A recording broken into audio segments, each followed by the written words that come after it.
नमस्कार साथियों, Arihant YouTube channel में आप सभी का स्वागत है। आज हम देखेंगे हमारा अध्याय नंबर 16 जो कि है विश्लेषणात्मक तर्क शक्ति यानी कि एनालिटिकल रीजनिंग। और हम ये भी जानेंगे कि एनालिटिकल रीजनिंग आखिर क्या क्या होती है, कौन कौन से टॉपिक आते हैं, विगत वर्षों में ये कितनी बार पूछी गई है। तो आपके सामने यहां पर पूरा डेटा है। अगर आप ध्यान से देखें तो ये 2020 में 6 क्वेश्चन थे, 19 में एक भी नहीं, 18 में एक भी नहीं, 14 में एक भी नहीं, फिर एक क्वेश्चन था, फिर एक क्वेश्चन था। तो कुल मिलाकर के फिर भी आपको सीखनी चाहिए क्योंकि ये महत्वपूर्ण टॉपिक है, ठीक है। और इस टॉपिक में देखो क्या क्या आता है, इसमें थ्योरी बहुत है, तो थ्योरी आपको समझनी पड़ेगी बहुत ध्यान से। यहां पर देखो क्या कह रहा है। विश्लेषणात्मक तर्क शक्ति का मतलब होता है किसी घटना, विषय वस्तु तथा तथ्यों को स्वीकार करने से पहले इनके गुणों और दोषों के विषय में चिंतन करना, यानी कुल मिलाकर के आपको इसमें क्या करना, एनालाइज करना है। और मैं आपको एक बात और बता दूं, थ्योरी पढ़ करके आप इतना नहीं सीखोगे जितना आप क्वेश्चन पढ़ करके सीखोगे, क्वेश्चन सॉल्व करके सीखोगे, ठीक है। अब यहां पे देखो पहला जो है ये आपका न्याय निगमन वाला है। न्याय निगमन सभी लोग जानते होंगे, सिलोजिज्म। देखो यहां पे हम लोग बुक का सॉल्यूशन देख रहे हैं, तो मैं बहुत ज्यादा कॉन्सेप्ट के ऊपर नहीं बात करूंगा, नहीं बहुत लंबा वीडियो जाएगा, ठीक है। तो सिलोजिज्म आप लोगों ने पढ़ा होगा, सिलोजिज्म के ऊपर इसमें से क्वेश्चन बनते हैं और ज्यादातर सिलोजिज्म से ही बनते हैं, ठीक है। और क्या क्या होता है देखो जरा, एक सेकंड रुकना जरा, ठीक है। अब सिलोजिज्म का मतलब क्या होता है, देखो ये क्या कह रहा है। ये कह रहा है अनुमान पर आधारित तर्क करना, अर्थात दिए गए दो या दो से अधिक कथनों पर आधार पर तर्क संगत रूप से निष्कर्ष पर पहुंचना ही न्याय कहलाता है, ठीक है। इसलिए इसको न्याय निगमन कहते हैं। इसके अंतर्गत पूछे जाने वाले प्रश्नों में कुछ कथन देकर उसके नीचे दो या दो से अधिक निष्कर्ष पूछे जाते हैं। अब इस पे इन्हीं कथनों को सत्य मानते हुए चाहे वो सर्वज्ञात तथ्यों एवं मान्यताओं से परे ही क्यों ना हो, जैसे कुछ गैया कौए हैं, तो गाय कैसे कौआ हो सकता है, ठीक है। मैं रिवीजन के तौर पे बता रहा हूं, सिलोजिज्म आप लोगों ने पढ़ा होगा, बिल्कुल वैसे ही होता है ये, ठीक है। तर्कसंगत रूप से निष्कर्ष पर पहुंचना होता है। अब यहां पर देखो जैसे तर्क वाक्य के प्रकार क्या होते हैं, तो सभी यानी ऑल के ऊपर यहां पर बात हो रही है ना। तो जैसे अब यहां पर क्या है, सभी एसपी हैं, तो इसमें देखो यहां पर क्या करा गया है कि सारे एस को पी के अंदर, देखो ये देखो बना दिया गया है, सारे एस को पी के अंदर बना दिया गया है। केवल एक ही प्रकार का वैन आरेख होगा, कथन के अनुसार सभी एस पी हैं, अंततः एस पी के अंदर होना चाहिए, अर्थात पी का आरेख एस को समाहित होना चाहिए। अगर इस तरीके से आपको दिया गया कोई एस पी नहीं है, तो ये देखो कोई एस पी नहीं, इसमें नो की लाइन भी लगाना बहुत जरूरी होता है, आप लोग लगाइए। कथन के अनुसार कोई एसपी नहीं है, अंततः वेन आरेख में कोई भी भाग छायांकित नहीं होगा। देखो कोई भी भाग एस का पी के अंदर और पी का एस के अंदर नहीं जा रहा। फिर यहां पर दे रखा है कुछ एसपी हैं, तो यहां पर क्या कह रहा है कि कुछ एसपी हैं, तो ये देखो एस का कुछ हिस्सा पी है, ठीक है, क्योंकि एस का कुछ भाग पी को दर्शाता है। या आप इस तरीके से ही बना सकते हो कि एस के अंदर कुछ हिस्सा पी का है, लेकिन मैं आपसे कहूंगा भैया ऐसे ही बनाना, ऐसे ना बनाना, ठीक है।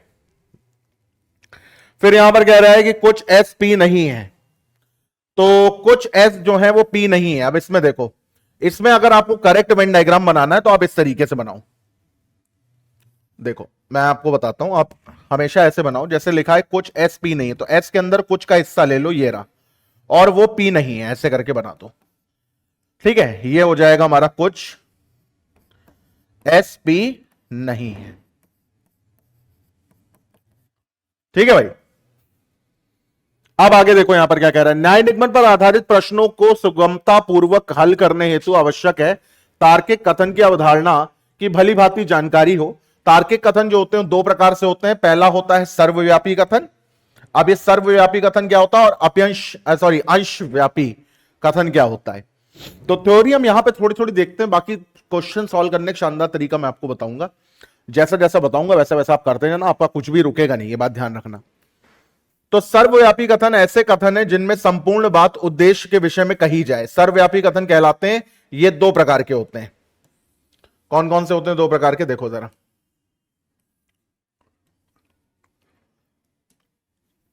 सर्वव्यापी सकारात्मक कथन, जैसे कि प्रत्येक, सब, हर एक, है ना, सभी, सदा, अरे मतलब जो ऑल के, जो ऑल या उनके दूसरे नाम है उनको हम कहते हैं क्या, सर्वव्यापी सकारात्मक कथन। उदाहरण के तौर पर जैसे सभी वस्तुएं निर्जीव हैं। फिर सर्वव्यापी नकारात्मक कथन क्या होते हैं, जो कोई नहीं के ऊपर आए, जैसे ऐसा वाक्य जो कोई नहीं, एक भी नहीं आदि शब्दों से शुरू हो, उसे सर्वव्यापी नकारात्मक कथन कहते हैं। जैसे कोई भी वस्तु सजीव नहीं है, यहां पे बोला सभी वस्तुएं निर्जीव है, इसी को घुमा करके बोल दिया गया कोई भी वस्तु सजीव नहीं, यानी इसको हम अंग्रेजी में कहते हैं नो, इसको हम अंग्रेजी में कहते हैं ऑल। ठीक है, थोड़ा बड़ा करते हैं ना, बड़े में तुम लोगों को थोड़ा अच्छा भी लगता है। अब यहां पर देखो ये क्या कह रहा है, अंशव्यापी कथन, ऐसे कथन जिनमें उद्देश्य के कुछ अंश के विषय में कहा जा रहा हो, जैसे अंशव्यापी कथन कहलाते हैं। ये दो प्रकार के होते हैं, जैसे एक अंशव्यापी सकारात्मक और एक होता अंशव्यापी नकारात्मक। अंशव्यापी सकारात्मक होता है सम, जैसे देखो कुछ आदमी पॉकेट मार हैं, है ना, तो जैसे इसमें ऐसे ऐसे वाक्य जोड़े जाते, कुछ, अनेक, बड़ी संख्या में, बहुत, अधिकतर, ऐसे शब्दों का प्रयोग हो तो ये कहलाते हैं अंशव्यापी सकारात्मक। अंशव्यापी नकारात्मक क्या कहलाते हैं, तो ये ऐसे वाक्य हैं जिनमें कुछ नहीं का प्रयोग किया जाता है, जैसे कुछ आदमी ईमानदार नहीं है, तो ये देखो कुछ नहीं, ये सम नॉट का केस होता है। ठीक है, ये किसका केस होता है, सम नॉट का केस होता है।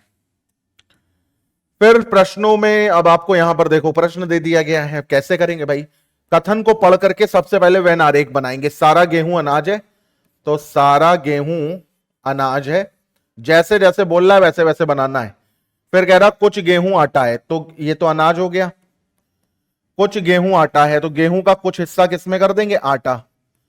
ठीक है, अच्छा एक बात और ध्यान में रखना, कुछ गेहूं आटा है तो आटे को पूरा उठा के अनाज के अंदर मत करना, बाहर निकालना, क्योंकि आटे और गेहूं का संबंध दिया हुआ है।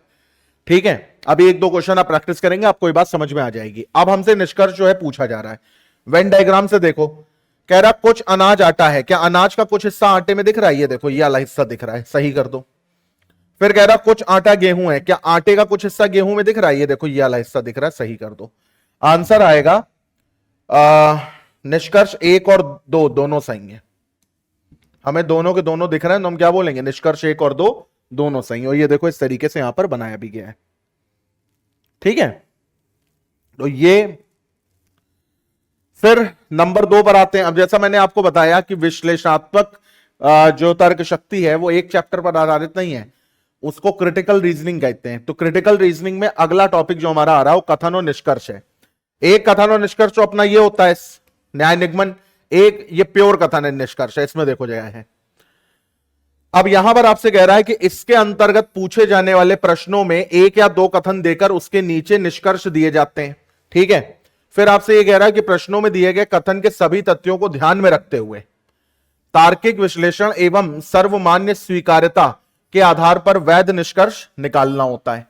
ठीक है, अब इसमें देखो जरा ये क्या कह रहा है, कथन और निष्कर्ष पर आधारित प्रश्नों को हल करने हेतु आवश्यक यह है कि परीक्षार्थी सर्वप्रथम कथन का भलीभांति परीक्षण करें, जो भी आपको दिया उसको एक बार ढंग से एनालाइज करो, और उसके बाद ही निष्कर्ष को कथन के परिवेश से बाहर ना जाते हुए निकालो। यानी आपको सोचने का अगर कोई दायरा मिला है तो उसी दायरे के अंदर सोचो, उसके बाहर कुछ भी सोचना पड़े तो काट दो।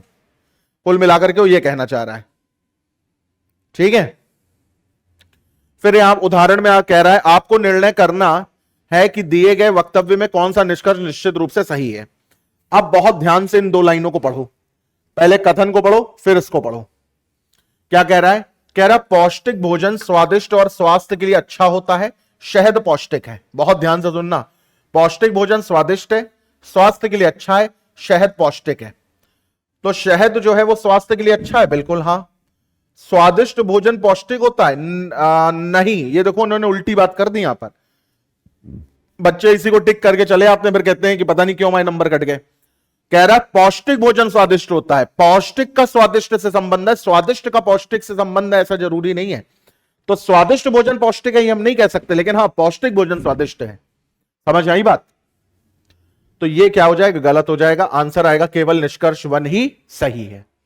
तो अगर इस तरीके से छोटी छोटी आपने एनालिसिस करी तो क्रिटिकल रीजनिंग में पूरे नंबर लाओगे। फिर आगे देखते हैं अब यहां पर क्या आ रहा है। अब यह आ गया आपके पास कथन और पूर्वानुमान, इसको अंग्रेजी में कहते हैं स्टेटमेंट और अजम्पशन। तो इसमें क्या कह रहा है, कह रहा है प्रत्यक्ष के आधार पर अप्रत्यक्ष के ज्ञान को पूर्वानुमान कहते हैं। यानी कि जैसे कोई चीज हो चुकी और फिर आप सोच रहे हो अच्छा ऐसा हुआ था, ओहो यही वो दुष्ट आदमी है, अच्छा तभी ये इशारे कर रहा था, ओ तभी वो मेरा फोन नहीं उठा रही थी। ये सारी चीजें क्या होती, पूर्वानुमान होती हैं। तो प्रत्यक्ष के आधार पर अप्रत्यक्ष को के ज्ञान को पूर्वानुमान कहते हैं। इसके अंतर्गत पूछे जाने वाले प्रश्नों में से एक वक्तव्य देकर उसके नीचे दो या दो से अधिक पूर्वानुमान आपसे दिए गए होते हैं, वक्तव्य को सत्य मानते हुए। याद रखना, कथन और निष्कर्ष में कह रहा था कि वक्तव्य को ध्यान में रखते हुए, यहां पर कह रहा वक्तव्य को सत्य मानते हुए, चाहे वह सर्वज्ञात तथ्यों से भिन्न ही क्यों ना हो, आपको निर्णय करना होता है कि दिए गए अनुमान एवं पूर्व अनुमानों में कौन सा पूर्व अनुमान कथन के अंतर्निहित होगा। अब देखो, हमेशा एक बात ध्यान में रखना, क्या यहां पर पहले कथन आता है, कथन के बाद में निष्कर्ष आता है। ठीक है, कथन के बाद में निष्कर्ष आता है, इसलिए निष्कर्ष जो होता है वो क्या होता है, वो अनुसरण करता है, यानी कि फॉलो करता है।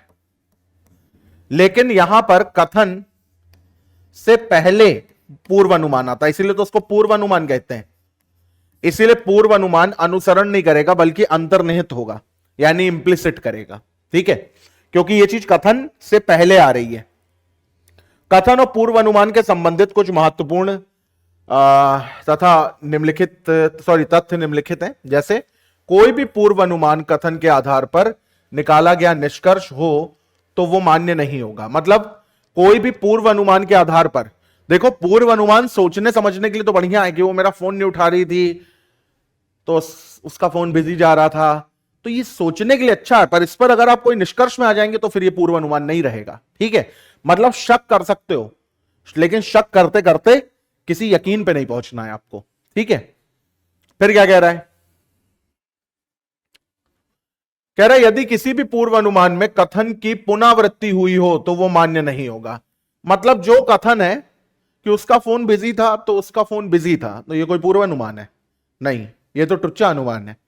ठीक है, फिर कह रहा है यदि कोई भी पूर्व अनुमान सुधार, परामर्श, सलाह, लाभदायक प्रभाव व परिणाम को प्रदर्शित करता है तो वह पूर्व अनुमान मान्य होगा। तो इसको नोट बना करके लिख लो। ठीक है, फिर क्या कह रहा है, यदि कोई भी पूर्व अनुमान विज्ञापन से संबंधित हो तो वो मान्य होगा। सॉरी, कोई भी पूर्व अनुमान अगर विज्ञापन से संबंधित हो तो वो मान्य होगा। ठीक है, जैसे लक्स का साबुन से नहाओगे तो गोरे हो जाओगे, तो आप सोच सकते हो हाँ साबुन लगाएंगे गोरे तो हो जाएंगे पक्का। ठीक है, अब ये नहीं उठा के भैंस के मलना शुरू कर दिया और फिर रोज चेक कर रहे हो कि गोरे हो रहे हैं, नहीं, ये निष्कर्ष में आ गया, यानी आपने पूरा ही सत्य मान लिया। ठीक है, फिर कह रहा एक कथन के एक से अधिक पूर्व अनुमान निकाले जा सकते हैं। एक कथन के ऊपर जितने पूर्व अनुमान निकालने उतने निकाल लो, कौन मना करेगा। अब यहां पर देखो, कुछ एक प्रश्न आपको दिया गया है, कह रहा है कि सम्मेलन में केवल अच्छे गायकों को ही निमंत्रित किया गया है। एक सम्मेलन है उसमें केवल अच्छे गायकों को ही निमंत्रित किया गया है, मधुर आवाज के बिना कोई भी अच्छा गायक नहीं है। वो व्यक्ति जिसकी आवाज ही कर्कश है, जिसकी आवाज में मधुरता नहीं है, वो अच्छा गायक नहीं है, वो ये कह रहा है। ठीक है, अब समझो पूर्व अनुमान 1 क्या कह रहा है, पूर्व धारणा 1 क्या कह रही है, सम्मेलन में आमंत्रित सभी गायक की आवाज मधुर है तभी तो बुलाया गया उनको। खुद ही कह रहा है अच्छे गायक को निमंत्रण दिया गया है। वह गायक जिनकी आवाज मधुर नहीं है वो को सम्मेलन में आमंत्रित नहीं किया गया, यह भी सही बात है। कर्कश वाणी गाने वालों को नहीं बुलाया गया है। एक सही होगा नहीं, ना तो एक ना दो, ये भी नहीं सही होगा। अपने को चाहिए दोनों सही होंगे, दोनों सही है, कहां दिए हैं,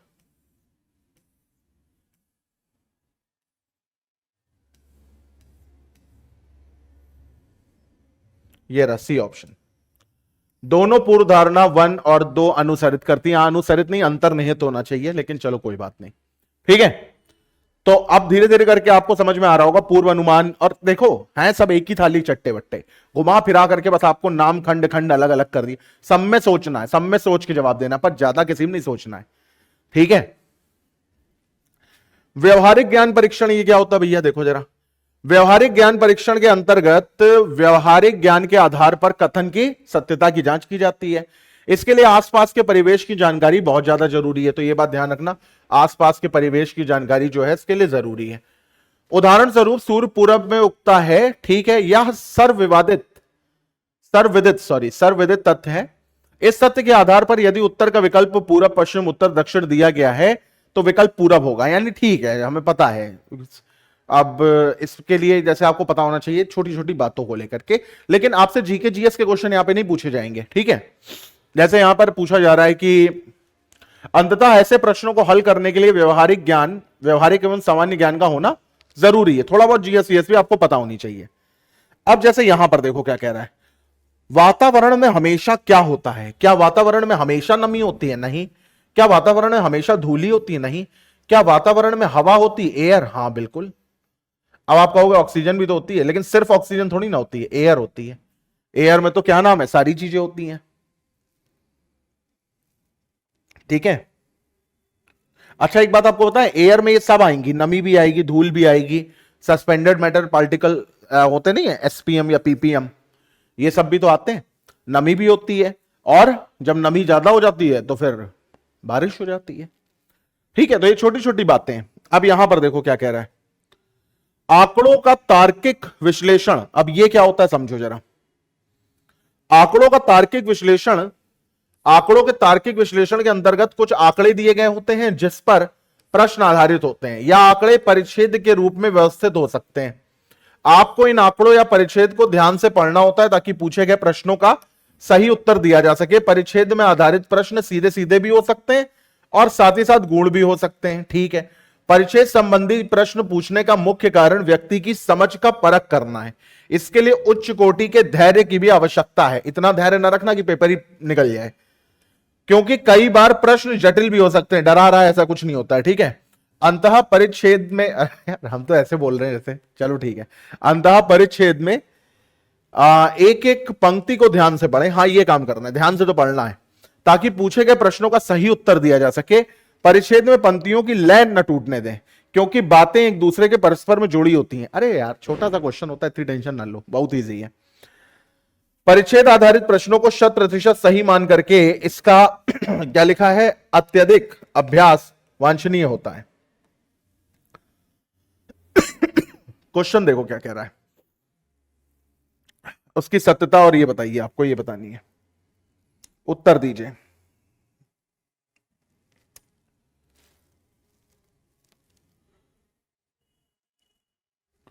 पूरा क्वेश्चन है, हाँ ये है। क्वेश्चन पढ़ो जरा, ये क्या कह रहा है, यदि अनुमान निश्चित रूप से सत्य है अर्थात वह दिए गए तथ्यों का उचित रूप से अनुसरण करता है। यदि अनुमान संभवतः सत्य है, यद्यपि दिए गए तथ्यों के संदर्भ में निश्चित रूप से सत्य नहीं है लेकिन हां हो सकता है। जैसे या तो फिर क्या है, यदि अनुमान डेटा पर्याप्त नहीं है, यानी अर्थात दिए गए तथ्यों का अनुमान सत्य है अथवा असत्य या आप बता नहीं सकते, हमें हमारे पास पूरी जानकारी ही नहीं है, इसको कहते हैं अपूर्ण जानकारी, अपूर्ण जानकारी, ठीक है। फिर कह रहा है यदि अनुमान संभवतः असत्य है, यद्यपि दिए गए तथ्यों के संदर्भ में निश्चित रूप से असत्य नहीं है। तो क्या क्या ऑप्शन है, निश्चित रूप से सत्य है, संभवतः सत्य है, डेटा पर्याप्त नहीं है और संभवतः असत्य है। ये सारी चीजें आपको यहां पर दे रखी हैं। अब आपको एक यहां पर वो दिया गया है, क्या, थोड़ा ये बड़ा है, आपको पढ़ना पड़ेगा। यहां पर देखो क्या कह रहा है, ये समझ लो रीडिंग कॉम्प्रिहेंशन टाइप का होता है। कह रहा है अर्जनों और गठजोड़ों के माध्यम से विकास, फार्मा और बायोटेक, ये क्या लिखा है, विनिर्माताओं और उनके शेयर धारकों के लिए मूल सृजन का एक महत्वपूर्ण भाग बन गया है। क्या कह रहा है, अर्जनों और गठजोड़ों के माध्यम से विकास, फार्मा और बायोटेक विनिर्माताओं और उनके शेयर धारकों के लिए एक मूल सृजन का एक महत्वपूर्ण भाग बन गया है। तथापि यदि कंपनियां और उनके निवेशक रोगियों के लिए अचानक अप्रत्याशित सुरक्षा जोखिम प्रस्तुत करने वाली किसी औषधि के लिए अधिकार अर्जित करते हैं तो उन्हें मूल्य नाश का जोखिम हो सकता है। इसी प्रकार अर्जित कंपनी द्वारा किया गया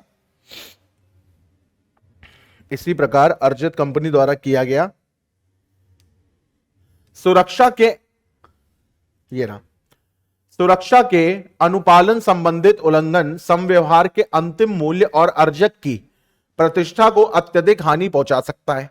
वर्ष 2006 में फार्मा और बायोटेक कंपनियों के बीच सौदे तय करने की गति सतत तीव्रता से बढ़ती रही और 17% की वृद्धि सहित $18 बिलियन हो गई।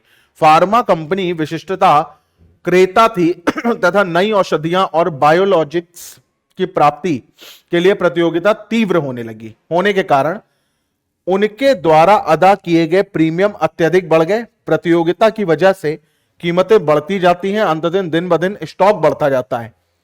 अधिक अनिश्चितता सहित नियम तत्परता से कम समय में सौदे का तय करना पिछड़ जाता है। तो कुल मिलाकर के यहां पर एक तरीके से डिमांड एंड सप्लाई और क्या बात बोल रहे हैं, जैसे सुरक्षा के अनुपालन संबंधित उल्लंघन, सम व्यवहार के अंतिम मूल्य और अर्जक की प्रतिष्ठा को अत्यधिक हानि पहुंची। अब यहां पर अगर आप प्रश्न के ऊपर ध्यान दें तो प्रश्न आपसे यह कह रहा है कि हाल ही में, उदाहरण जैसे आपको दिया है कि हाल ही में फार्मास्यूटिकल्स कंपनी बायोटेक कंपनियों के अर्जन को वरीयता देती थी। अब बहुत ध्यान से क्वेश्चन पढ़ना, ये क्या कह रहा है। उदाहरण, हाल ही में फार्मास्यूटिकल्स कंपनियां बायोटेक कंपनियों के अर्जन को क्या वरीयता देती हैं। आप अगर ढंग से पढ़ेंगे तो आप कहेंगे हां, यह बात निश्चित रूप से सत्य कही जा रही है। कैसे, देखो इधर, अर्जन और गठजोड़ों के माध्यम से विकास फार्मा मतलब फार्मास्यूटिकल्स और बायोटेक विनिर्माताओं और उनके शेयरधारकों का मूल्य सृजन एक महत्वपूर्ण भाग बन गया है।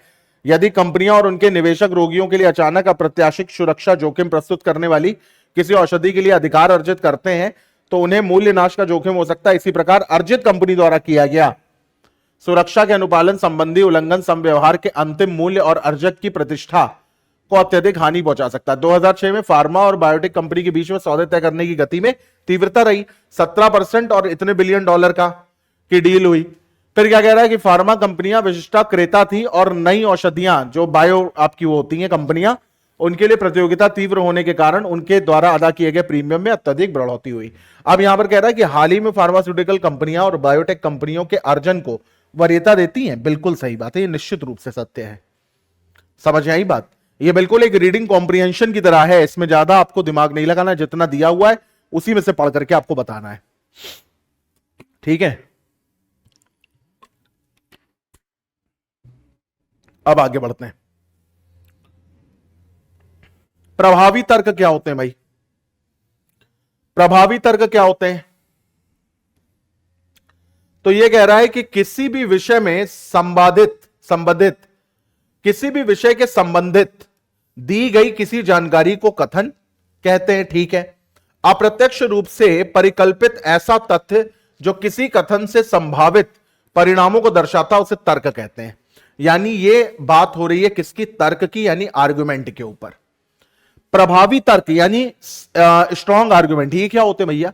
तो स्ट्रॉन्ग आर्गुमेंट यानी प्रभावित तर्क के अंतर्गत पूछे जाने वाले प्रश्नों के दो भाग होते हैं, कथन और तर्क। सर्वप्रथम प्रश्नों में एक कथन दिया होता है, इसके बाद तर्क दिए जाते हैं। तो एक कथन दिया जाता है, उसके तर्क दिए जाते हैं, जो कि दो होते हैं या तीन होते हैं।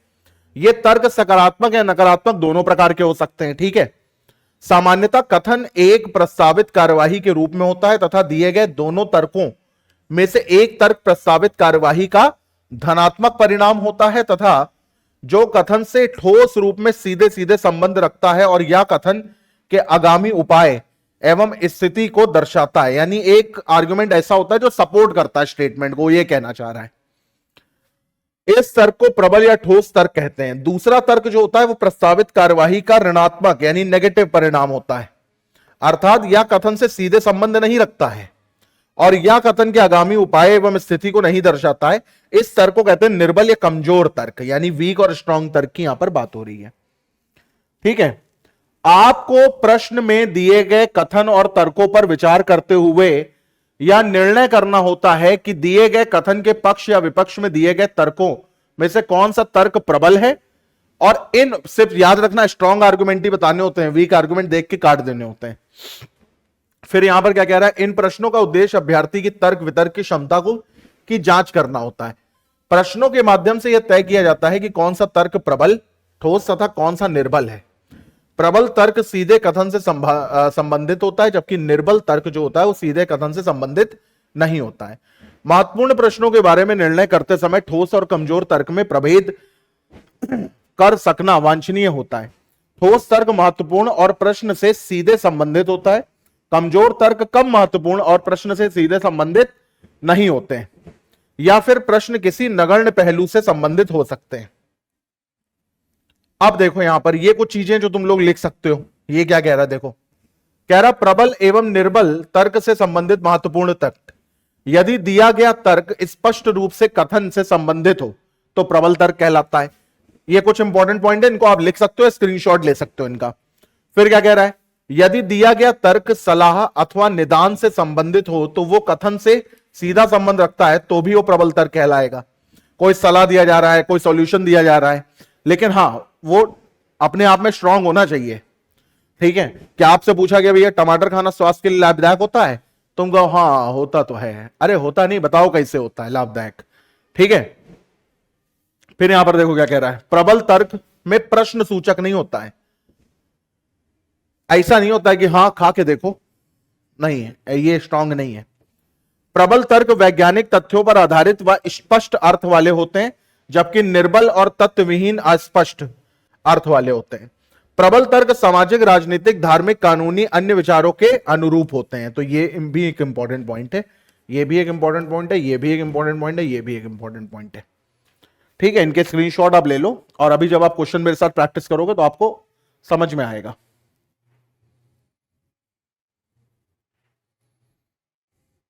देश के हित में दिया गया जनहित में दिया गया तर्क हमेशा प्रबल होता है। यह भी अच्छा पॉइंट है। प्रबल तर्क कभी भी तुलनात्मक नहीं होते, यानी कंपैरिजन नहीं होता है।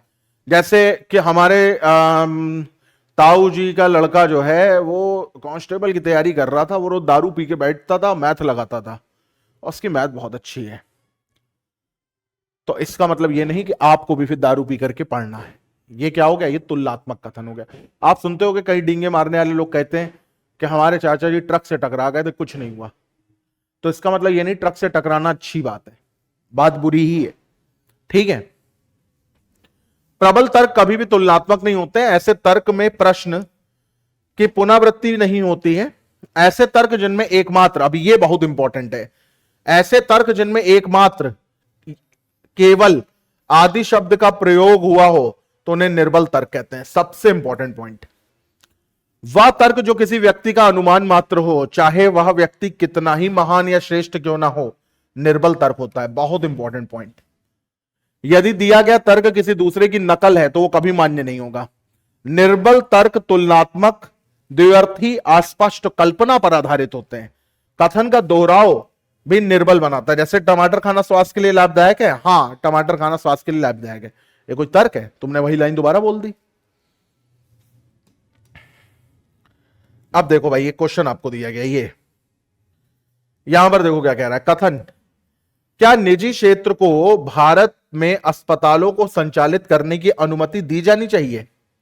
क्या निजी क्षेत्र को भारत में अस्पतालों की वो संचालित करने की अनुमति देनी चाहिए? एक सवाल पूछा गया है। तर्क में हमेशा आपसे सवाल पूछा जाता है। हां, वे उन्नत पश्चिमी देशों में संचालित होते हैं। वे क्या होते हैं? वे उन्नत पश्चिमी देशों में संचालित होते हैं। तो यहां तो भैया तुलना हो गई, यहां क्या हो गई? तुलना हो गई। तो तुलना तो नेगेटिव होता है, काटो इसको। फिर कह रहा नहीं, अस्पतालों को निजी हाथों में रखना खतरनाक है। अच्छा चलो ठीक है, माना खतरनाक है, लेकिन कैसे? क्या इसने ये बात बताई है? खतरनाक तो है लेकिन कैसे, ये बताया इसने? तो ये भी क्या है? अधूरा है। तो ना तो पहला ना दूसरा। समझ गए? अभी क्वेश्चन आप लगाओगे आपको सब समझ में आएगा, टेंशन ना हो। फिर यहां पर देखो क्या कह रहा है, कह रहा अंतर्निहित भावों का विनिश्चय करना। इस प्रकार के प्रश्नों में एक शब्द, जैसे देखो एक शब्द और उस शब्द से बना एक संदर्भ दिया जाता है। इस संदर्भ की सहायता से हमें जांच करना होता है कि उस संदर्भ का निकटतम अर्थ क्या होगा। जैसे याचना, कातिल ने पीड़ित परिवार से दया याचना की। अब इस वाक्य का अर्थ है कि कातिल उस परिवार से दया मांग रहा है। ठीक है, इस प्रकार के प्रश्नों में किसी खास तथ्य से संबंधित संदर्भ दिए जाते हैं। हमें उन संदर्भों का उचित विश्लेषण करके दिए गए विकल्पों से उनका निकटतम अर्थ पता लगाना होता है। ठीक है, तो अब यहां पर देखो क्या कह रहा है, कह रहा है सहायक मंत्री की ओर से उनके सहायक ने प्रश्नों का उत्तर दिया। तो सहायक का मतलब क्या हुआ? अनुगामी नहीं, विरोधी नहीं, मित्र, मित्र सहायक नहीं होते, और मंत्री के सहायक मित्र थोड़ी ना होंगे। सहायक माने सहयोगी।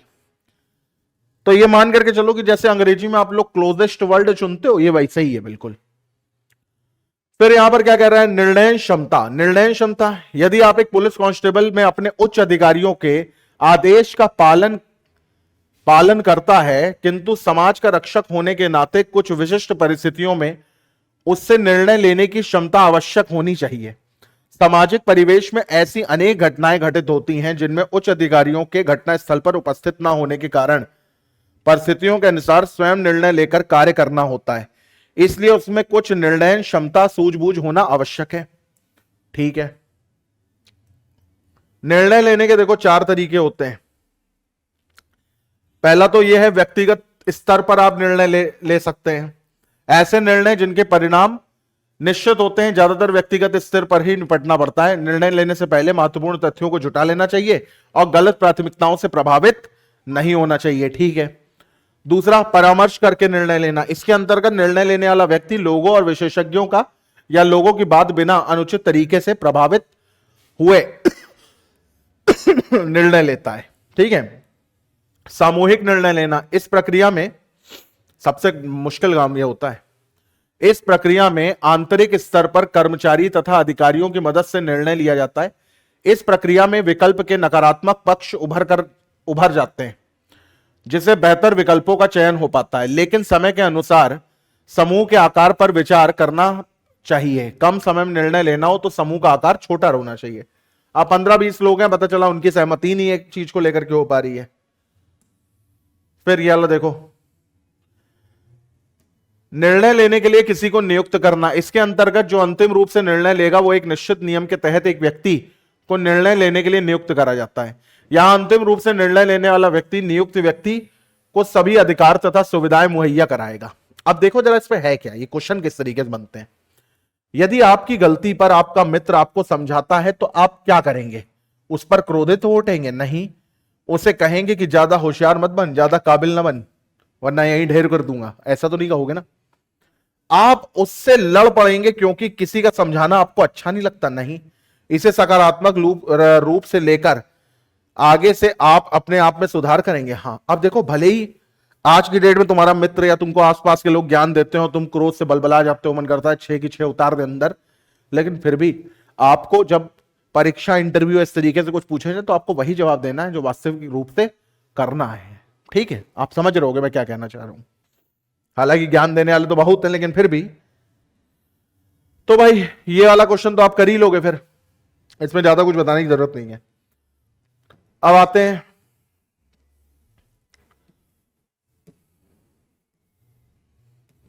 अब ये कह रहा है पर्यवेक्षण। ये क्या होता है भाई? इस अध्याय के अंतर्गत एक परिच्छेद यानी एक पैराग्राफ आपको दिया होता है जिस पर प्रश्न आधारित होते हैं। आपको परिच्छेद को ध्यान से पढ़ना होता है ताकि पूछे गए प्रश्नों का उत्तर आप सही तरीके से दे पाए। परिच्छेद पर आधारित प्रश्न सीधे भी हो सकते हैं, साथ ही गूढ़ भी हो सकते हैं। परिच्छेद संबंधी प्रश्न पूछने का मुख्य कारण व्यक्ति की समझ की परख करना है। इसके लिए उच्च कोटि के धैर्य की आवश्यकता है। फिर क्या कह रहा भाई? प्रशासनिक स्तर पर या फाइलों के आधार पर निष्कर्ष निकालने में मदद करता है। प्रशासनिक कार्यकुशलता के लिए यह अध्याय महत्वपूर्ण स्थान रखता है।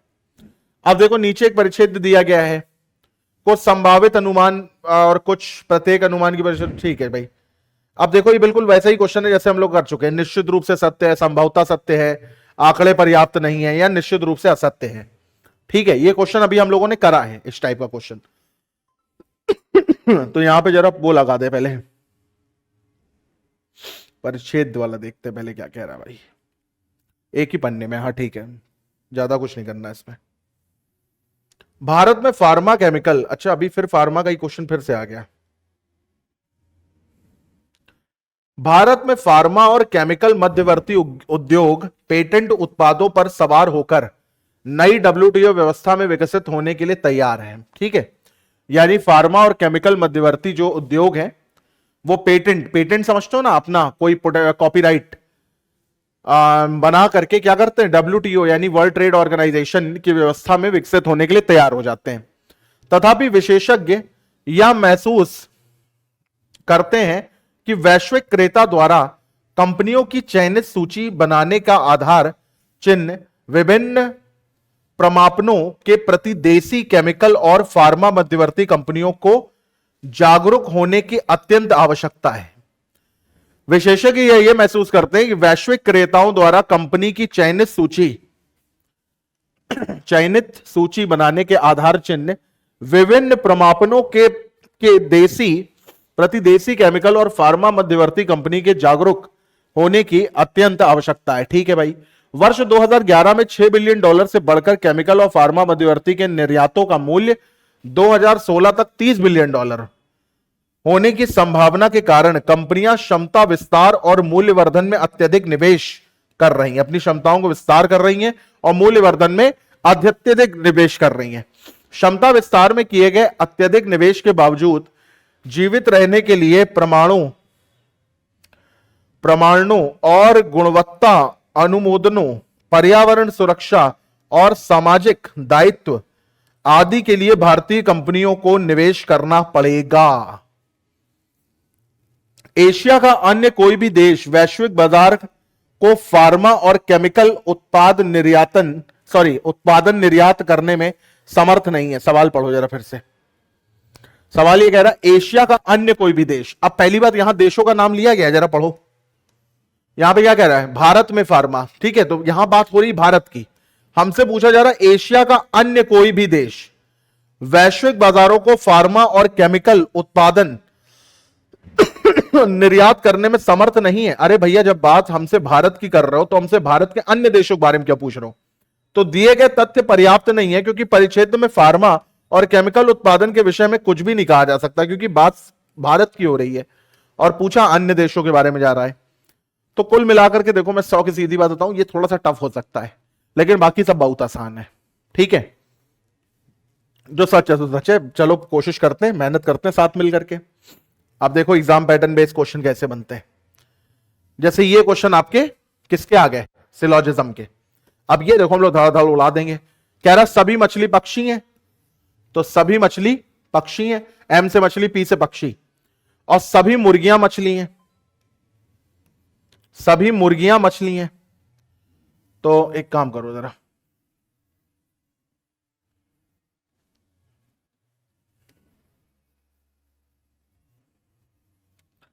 देखो यहां पे क्या कह रहा है? सभी मछलियां पक्षी हैं, तो सभी मछलियां पक्षी हैं। फिर क्या कह रहा है? कुछ मुर्गियां मछलियां हैं, तो कुछ मुर्गियां मछलियां हैं। अब हमसे कह रहा है कुछ मुर्गी पक्षी हैं, तो मुर्गी का कुछ हिस्सा पक्षी में आ रहा है, बिल्कुल आ रहा है।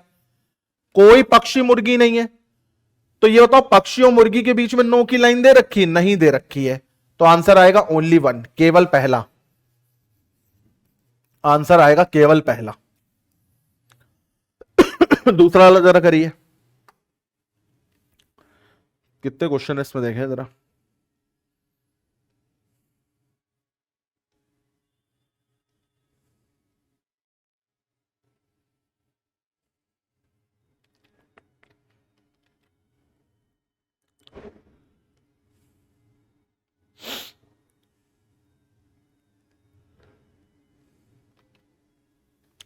क्वेश्चन नंबर दूसरा देखते हैं। दूसरा वाला क्या कह रहा भाई? ये कह रहा कुछ जूते कोट हैं, तो कुछ जूते कोट हैं। कुछ जूते कोट हैं, कुछ कोट बटन है, तो कुछ कोट क्या है? बटन है। ठीक है। अब कह रहा कोई बटन जूता नहीं है। अपने आप से देखो कि जूता और बटन के बीच में नो की लाइन है क्या? कोई ऐसी लाइन यहां पर दिख रही है? नहीं ना। तो जब हमें नहीं दिख रही है तो हम कैसे कह देंगे कि नहीं है? तो यह वाला तो गलत हो जाएगा। फिर कह रहा कुछ बटन कोट है, तो बटन का कुछ हिस्सा देखो कोट में आ रहा है क्या? हाँ, ये चीज हमको होते हुए दिख रही है, तो हम कहेंगे भैया केवल दूसरा सही है, ओनली टू। केवल दूसरा सही है, ओनली टू। सभी चमगादड़ लड़के हैं, तो सभी चमगादड़ लड़के हैं। सभी लड़के दस्ताने हैं। अच्छा, सभी बोला, एक मिनट, हमने कुछ बना दिया, सॉरी। सभी बोला है ना। सभी चमगादड़ लड़के हैं, तो सभी चमगादड़ लड़के हैं। सभी लड़के दस्ताने हैं, तो सभी लड़के दस्ताने हैं। अब कह रहा कुछ दस्ताने चमगादड़ है, दस्ताने का कुछ हिस्सा चमगादड़ है, बिल्कुल है। कह रहा सभी दस्ताने लड़के हैं, तो क्या सभी दस्ताने लड़के? नहीं, सभी लड़के दस्ताने हैं, लेकिन सभी दस्ताने लड़के नहीं है। जैसे तुम्हारे शरीर के अंदर तुम्हारा पेट है, तुम्हारे पेट के अंदर तुम्हारा शरीर नहीं है, यह बात ध्यान रखना, ठीक है। अब कह रहा सभी पिल्ले बाघ हैं, तो सभी पिल्ले बाघ हैं, तो सभी पिल्ले बाघ हैं। सभी बिलौटे भी बाघ हैं, तो सभी बिलौटे भी बाघ हैं, ऐसे बना दिया। सभी पिल्ले बाघ हैं और सभी बिलौटे भी बाघ हैं। अब कह रहा सभी पिल्ले बिलौटे, पिल्ले और बिलौटे के बीच में तो कोई रिलेशन ही नहीं है, इसको काटो। फिर कह रहा कुछ बाघ पिल्ले, बाघ का कुछ हिस्सा पिल्ले में है, हाँ बिल्कुल है। तो इसका आंसर आएगा ओनली 2, यानी केवल दूसरा फॉलो करेगा। देख रहे हो वेन डायग्राम बना रहे हैं, जो दिख रहा है वो बता रहे हैं, जो नहीं दिख रहा अपने मन से नहीं सोच रहे, सीधे काटे दे रहे हैं, ठीक है। अब यहां पर देखो क्या कह रहा है।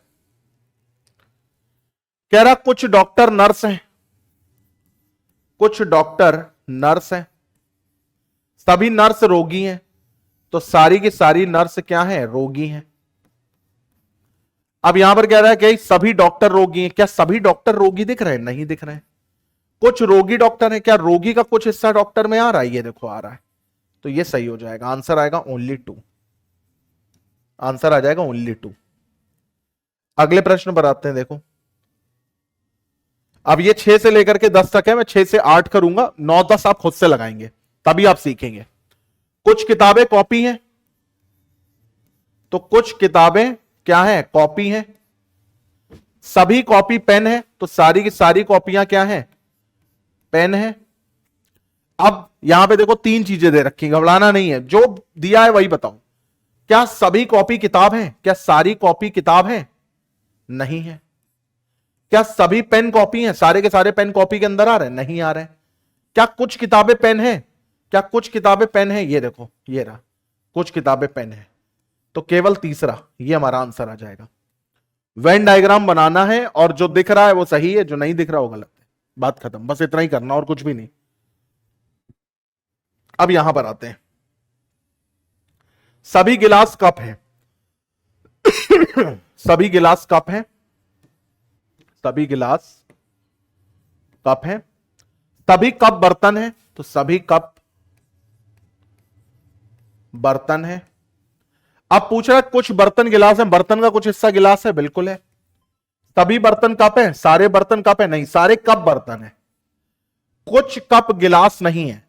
अब देखो इधर, ये सकारात्मक कथन है, ये सकारात्मक कथन है, अब ये नकारात्मक निष्कर्ष है। तो याद रखना, अगर कथन सकारात्मक है तो उस पर निष्कर्ष भी सकारात्मक ही ढूंढेंगे, नकारात्मक देखते ही काट देंगे।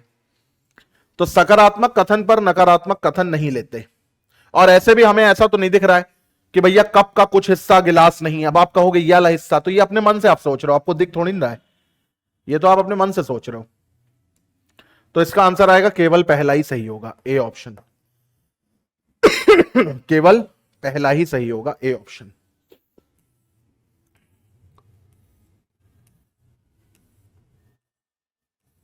अब ये देखो, सभी फूल पत्ती हैं, सभी फूल क्या है? पत्ती हैं।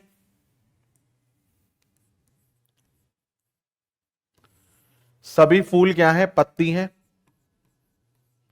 फिर यहां पर क्या कह रहा है? कुछ फूल गुलाब है, तो कुछ फूल गुलाब है, ये हमने यहां पर बना लिया ऐसे। अब कह रहा कुछ पत्ती गुलाब है, पत्ती का कुछ हिस्सा ये देखो गुलाब में दिख रहा है, ये देखो, हाँ दिख रहा है, मारो टिक। सभी गुलाब फूल है, क्या सारे के सारे गुलाब आपको फूल के अंदर दिख रहे हैं? नहीं, मारो क्रॉस। कोई गुलाब पत्ती नहीं है। फिर से देखो भैया, ये पॉजिटिव है, ये पॉजिटिव है, सभी और कुछ पॉजिटिव होते हैं ना, कोई नहीं और कुछ नहीं नेगेटिव होते हैं। तो पॉजिटिव पर नेगेटिव पूछा जा रहा है, तो देखते ही काट देंगे, आंसर आएगा केवल पहला, बी ऑप्शन, आंसर आएगा केवल पहला। क्या कर रहे हैं? वैन आरेख बना रहे हैं, जो दिख रहा है वो टिक है, जो नहीं दिख रहा वो क्रॉस है, बात खत्म, ठीक है। अब 9 और 10 ये आपके होमवर्क है, 9 और 10 ये आपका होमवर्क है, आप खुद से लगाइए और जो भी दिक्कत है कमेंट करके बताइए, मैं बताऊंगा आपको। कथन और निष्कर्ष के कुछ क्वेश्चनों पर आते हैं।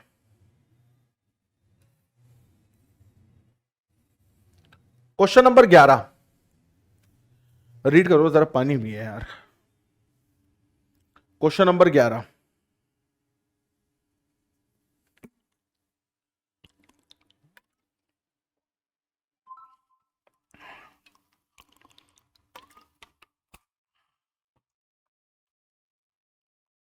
वाला क्या कह रहा है? कह रहा social work, MA social work में प्रवेश हेतु समिति उत्कृष्ट छात्रों के मामले में सामाजिक कार्य का पूर्व अनुभव होने की शर्त माफ कर सकती है। यानी कि एमए में प्रवेश करने के लिए समिति जो है वो उत्कृष्ट जो छात्र हैं यानी मेधावी जो छात्र हैं उनके मामले में सामाजिक कार्य का अनुभव अगर पहले से नहीं है तो ये शर्त माफ कर सकती, बशर्ते आप उत्कृष्ट होने चाहिए। अब यहां पर देखो क्या कह रहा है कि एमए सोशल वर्क के कुछ छात्र सामाजिक कार्य का पूर्व अनुभव होगा। अरे पूर्व अनुभव होगा तभी तो पूर्व अनुभव मांगा जा रहा है। फिर क्या कह रहा है? एमए सोशल वर्क के कुछ छात्रों के पास सामाजिक कार्य का पूर्व अनुभव नहीं होगा। यह भी बात सही है, तभी तो वो कह रहे हैं कि अगर आप उत्कृष्ट हैं तो हम ये शर्त माफ कर सकते हैं, नहीं है तो होना चाहिए। तो इसका मतलब कुछ के पास होगा कुछ के पास नहीं होगा, तो इसका मतलब दोनों लागू करेंगे। दोनों मतलब डी ऑप्शन। एक बार जरा ऑप्शन पढ़ने क्या क्या है। केवल पहला वन है, ए है, फिर बी है, फिर सी ना तो रे। ठीक है, ये देखो जरा, ये वाला पढ़ो जरा। ये क्या कह रहा है? नैतिकता और शील की अवधारणाओं का बलिदान किए बिना इस दुनिया में रह पाना और समृद्ध होना लगभग असंभव है। अपनी नैतिकता और शील की अवधारणाओं का बलिदान किए बिना इस दुनिया में रह पाना और समृद्ध होना लगभग असंभव है। विश्व कुछ धारणाओं की केवल सराहना करता है लेकिन उन्हें आत्मसात नहीं कर पाता। यह बहुत ज्यादा बोल दिया गया है, इतना तो स्टेटमेंट में नहीं बोला जा रहा है। नैतिकता और शील की अवधारणाएं जीवन में व्यवहार्य नहीं है। यह बिल्कुल सही है, यही तो बोला जा रहा है। शील की अवधारणाएं जीवन में व्यवहार्य नहीं है, तभी तो उनका बलिदान कर करके आपको वो होना पड़ेगा। क्या होना पड़ेगा? सफल। तो यहां पे क्या कह रहा है? जीवन में नैतिकता और शील की जो अवधारणा है वो जीवन में व्यवहार नहीं है, इसलिए उन्हें छोड़कर समृद्ध हुआ जा सकता है और इस दुनिया में रहा जा सकता है। तो केवल और केवल निष्कर्ष दूसरा ही सही होगा। ये 12 पे थे ना हम लोग? हाँ।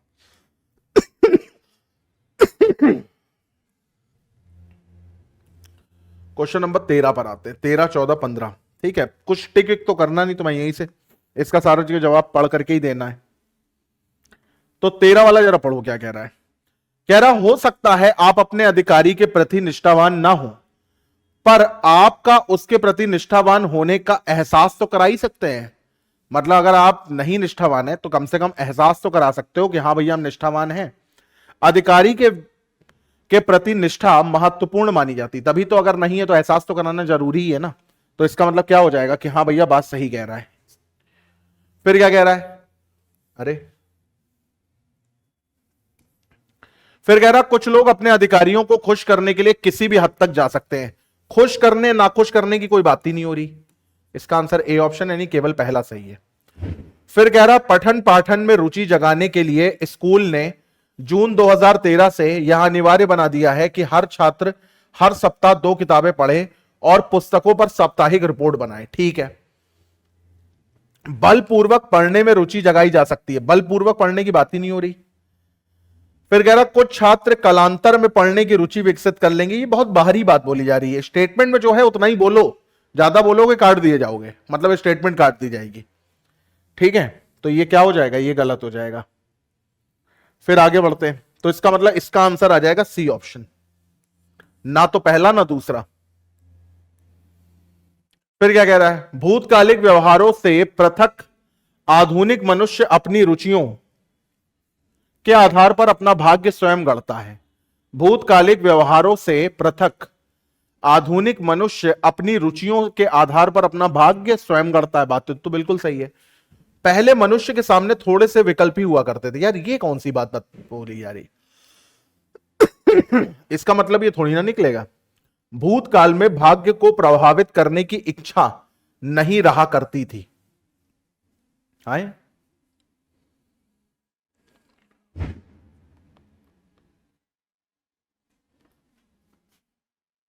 भूतकाल में भाग्य को प्रभावित करने की इच्छा नहीं रहा करती थी।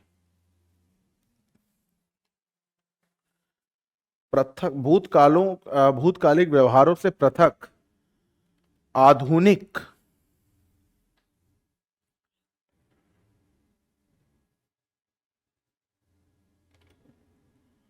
भूतकालिक व्यवहारों से पृथक आधुनिक अपनी रुचियों को के आधार पर अपना भाग्य।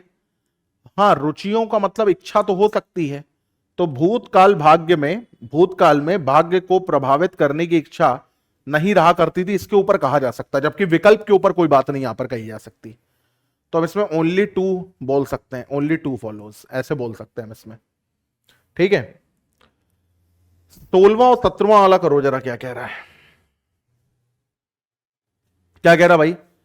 स्कूल में कोई भी छात्र उचित ढंग से व्यवहार नहीं करता, वह अपने नाम तो बदनाम करता ही है, स्कूल को ही बदनाम करता है, मतलब बदतमीजी की बात हो रही। ऐसे छात्र को स्कूल से हटा दिया जाना चाहिए, ये कोई निष्कर्ष नहीं है। कठोर अनुशासन छात्र के व्यवहार में सुधार नहीं लाता, ये भी उल्टी बात है। देखो, छात्र को स्कूल से, अब तुम कहोगे ये क्यों नहीं सही है ऐसे छात्रों को तो निकाल देना चाहिए, नहीं, बात ये नहीं है। बात यह है कि अगर स्कूल में कोई चीज अगर उचित ढंग से व्यवहार नहीं कर रहा तो उसका जिम्मेदार छात्र तो है, लेकिन छात्र के साथ साथ व्यवस्था, टीचर और मैनेजमेंट भी तो है। तो इसलिए यह काम सीधे छात्र की बदनामी नहीं करी जा सकती। तो इसमें आंसर आएगा ना तो पहला ना दूसरा, सी ऑप्शन, ना तो पहला ना दूसरा। ठीक है,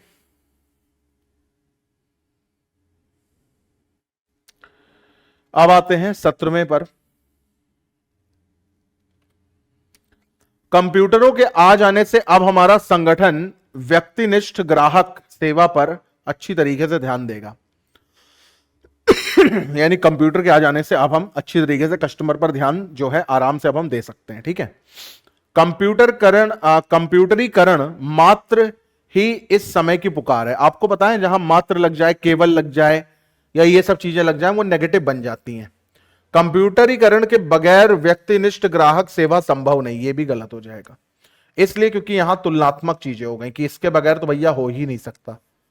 तो इसलिए इसका भी आंसर हो जाएगा सी ऑप्शन। ठीक है, 18 वाला पढ़ते हैं। 18वां क्या कह रहा है, देखो, कह रहा है कि कंपनी एक्स ने उत्पादन का विपणन किया। यदि मूल्य और गुणवत्ता आपकी पहल है तो आगे बढ़कर उसे खरीदें। विज्ञापन दिया है कि मूल्य और गुणवत्ता दोनों आपकी पहल है, तो भैया हमको खरीद लो आकर के, हमको मतलब हमारा उत्पादन व गुणवत्ता अच्छी होनी चाहिए, बिल्कुल सही बात है, तभी तो पहल होती है लोगों की। उत्पादन का मूल्य तर्क संगत होना चाहिए, यह भी बात सही है। तो इसका मतलब दोनों सही है इसमें, ये और ये दोनों सही होंगे। और ऐसे भी विज्ञापन का हमें सपोर्ट ही करना होता है, विज्ञापन में कभी हमें डिस्क्रिमिनेट नहीं करना होता है। यहां पर भी ऑप्शन देख लो, क्या कह रहा है कि केवल एक अंतर्निहित है, केवल दो अंतर्निहित है, एक व दो अंतर्निहित है, और ना एक ना दो अंतर्निहित है। अयोध्या का विवाद, क्या बात है, ये देखो जरा, अयोध्या का जो विवाद है 350 वर्षीय पृष्ठभूमि वाला है, जो अल्पकाल में हल नहीं हो सकता। अयोध्या के विषय में कुछ समस्याएं हैं, हां सही बात है, समस्या का हल में लंबा समय लगेगा, हां बिल्कुल सही बात है। अब ये पूर्व अनुमान है, इसमें थोड़ा बहुत सोच सकते हो कि हां ऐसा होना चाहिए, ऐसा हो सकता है, निष्कर्ष में ऐसा नहीं सोच सकते हो। तो यहां पर क्या हो जाएगा, दोनों ही सही हो जाएंगे। ऑप्शन इसके देखो जरा, केवल एक, केवल दो, एक व दो दोनों, और ना एक ना दो। ठीक है, यहां पर आते हैं क्वेश्चन नंबर 20 से। 20, 21, 22, ठीक है, 20, 21, 22। 20 वाला क्या कह रहा है कि जब भी मैं परेशानी में होता हूं तो प्रभु का स्मरण करता हूं, प्रार्थना से समस्या हल हो सकती है।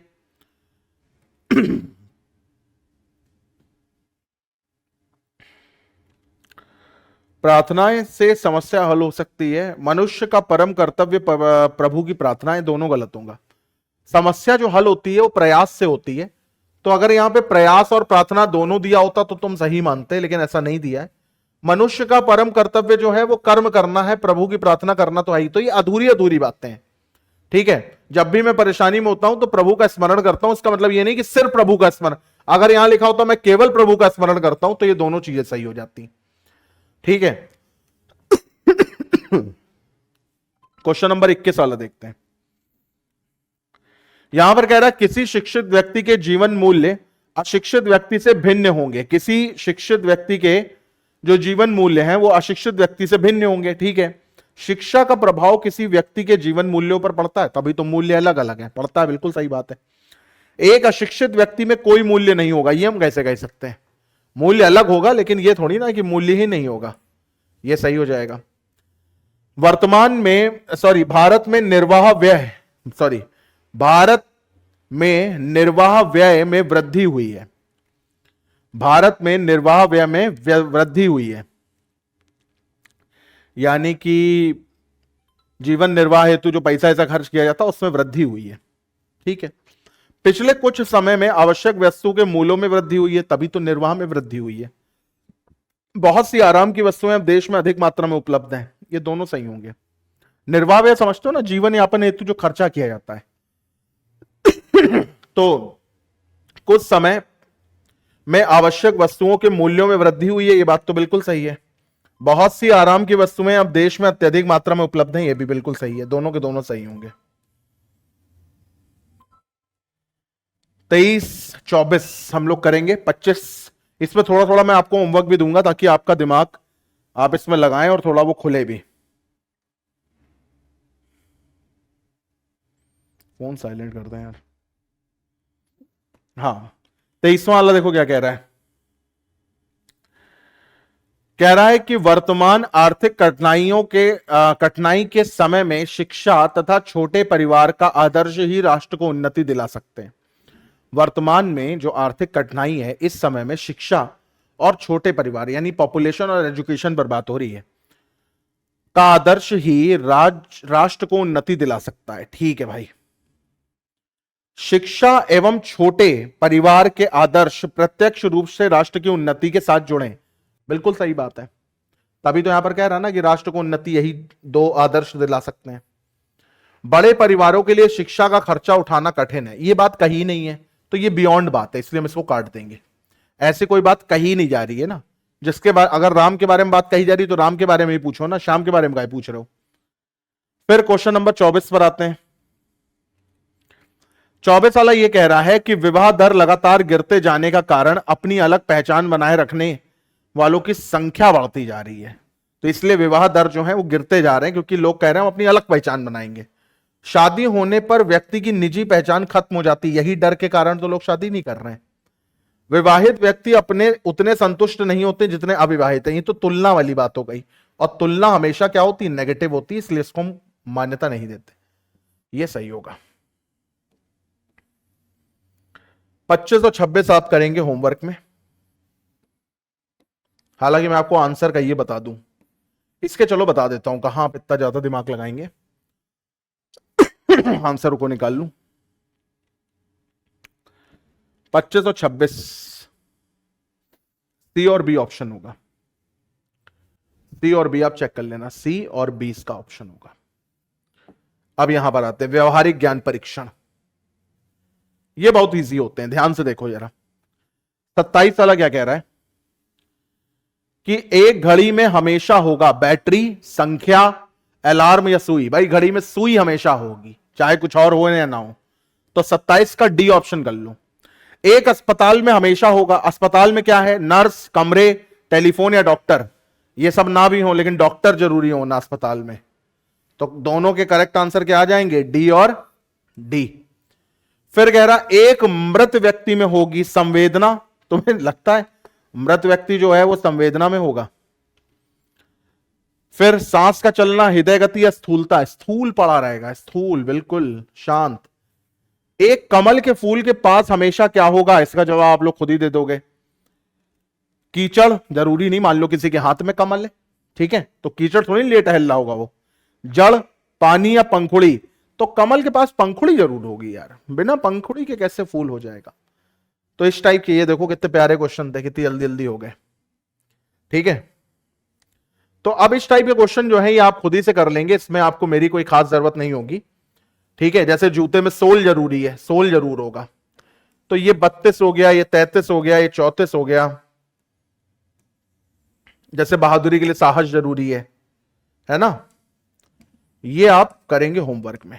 एक संगीत में हमेशा क्या होगा बताओ, 35वें वाले का बताओ। एक ट्रेन में हमेशा अच्छा क्या होगा, क्वेश्चन नंबर 33 का आंसर बताओ। ट्रेन में हमेशा क्या होगा, ट्रेन में इंजन होगा ना, बाकी सब हो ना हो जरूरी है, तो ट्रेन में क्या होगा, इंजन होगा। बहादुरी के लिए साहस होगा। अच्छा, एक संगीत में हमेशा क्या होगा, संगीत में होगा स्वर। ये तबला सितार अभिनेता ये सब हटा भी दो, लेकिन संगीत में स्वर ही नहीं है, अगर कोई गा ही नहीं रहा है मुंह से, ठीक है, तो क्या तुम सुन पाओगे। कल मैंने एक बर्फ का टुकड़ा देखा था जो गल चुका था, तो अब इसका मतलब क्या हुआ, ये बताओ कि कल आपने एक बर्फ का टुकड़ा देखा जो गल चुका था, तो हमेशा ऐसा होता है, कभी नहीं ऐसा होता है, कुछ समय के लिए ऐसा होता है कि कभी कभी। अब आप सोच रहे हो कुछ समय के लिए, नहीं, इसका जवाब है कभी नहीं। आप ये बताओ, आप कोई ऐसा बर्फ का टुकड़ा कभी देख सकते हो जो पूरा गल चुका हो, तो देखोगे कहां से। तो इस टाइप के क्वेश्चन है, देखो मैक्सिमम मैंने ही कर दिया इसमें।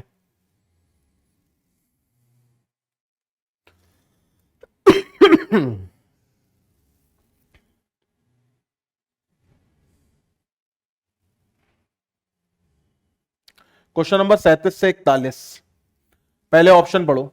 यदि अनुमान निश्चित रूप से सत्य है, अर्थात वह दिए गए तथ्यों का उचित रूप से अनुसरण करता है। यदि अनुमान संभवतः सत्य है, यद्यपि दिए गए तथ्यों के संदर्भ में निश्चित रूप से सत्य नहीं है।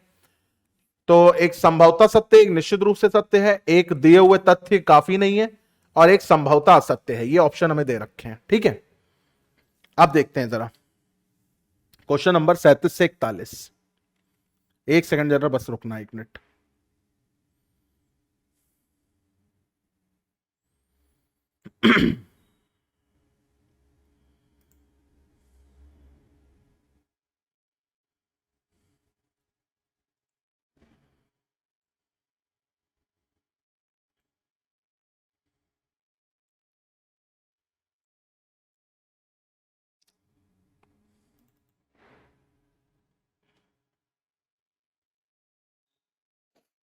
एक सेकंड जरा रुकना।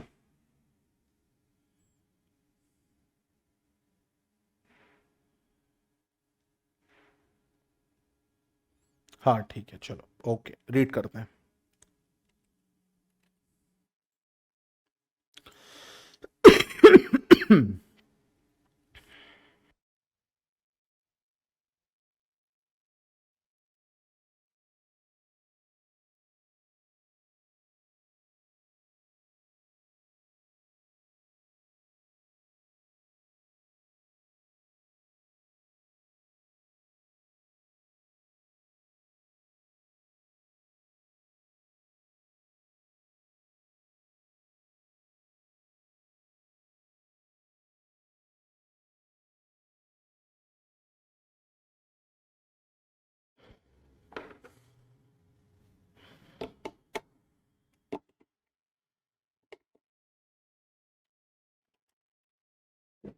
चलो अब आवाज आ रही होगी।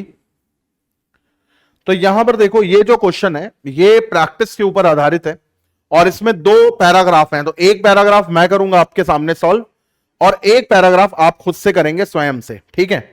तो बिल्कुल ध्यान से इसमें करना, इसमें कोई लापरवाही ना बरतना, ठीक है। तो चलो जरा पहला पैराग्राफ जरा देखते हैं हम लोग, ठीक है। ये हमारा 37 से 41 वाला क्वेश्चन है।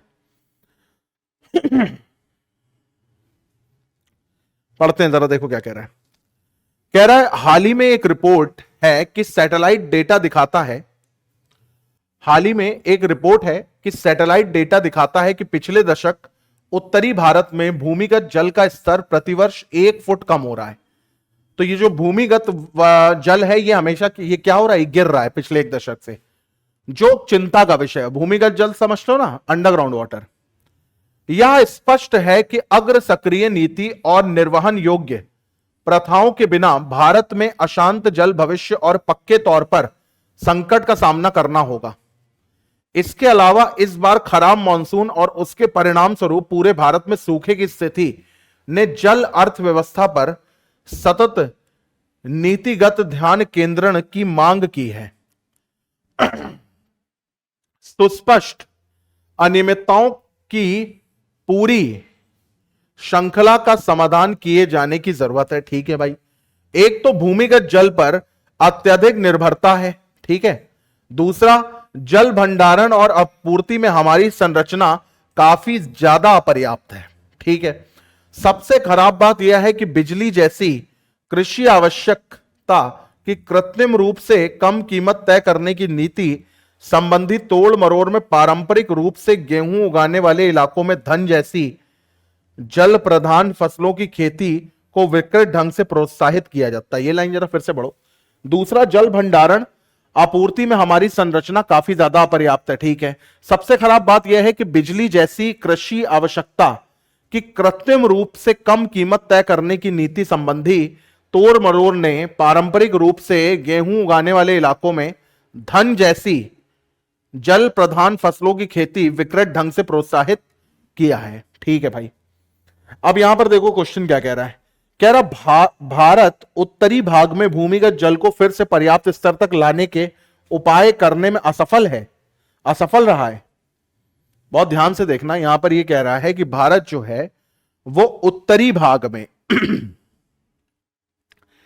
भूमिगत जल को फिर से पर्याप्त स्तर तक लाने के उपाय करने में असफल रहा है। आपसे यह पूछा जा रहा है।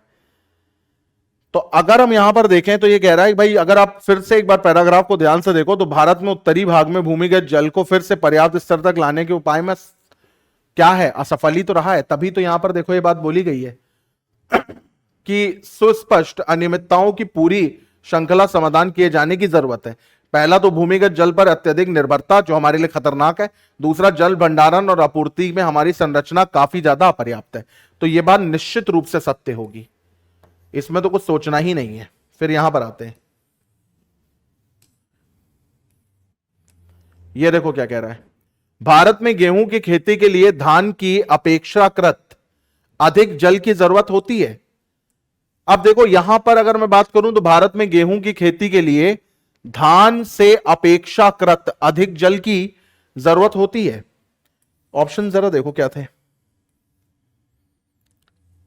ये निश्चित रूप से सत्य तो नहीं होगा, संभवतः सत्य जरूर हो सकता है। डेटा ऐसा नहीं कहेंगे कि काफी नहीं है, और संभवतः असत्य भी हम नहीं कहेंगे, ठीक है। तो इसको हम बोलेंगे कि यह संभवतः सत्य है, यानी बी ऑप्शन। फिर कह रहा पिछले दशक के दौरान भारत के अन्य भागों में भी जल स्थिर रहा है। हमसे तो उत्तर भारत के ऊपर बात करी गई, अन्य भागों के बारे में बात ही नहीं करी गई, तो डेटा पर्याप्त हम कहेंगे। भारत ने अब भूमिगत जल पर निर्भरता को कम करने की प्रणाली लागू कर दी है।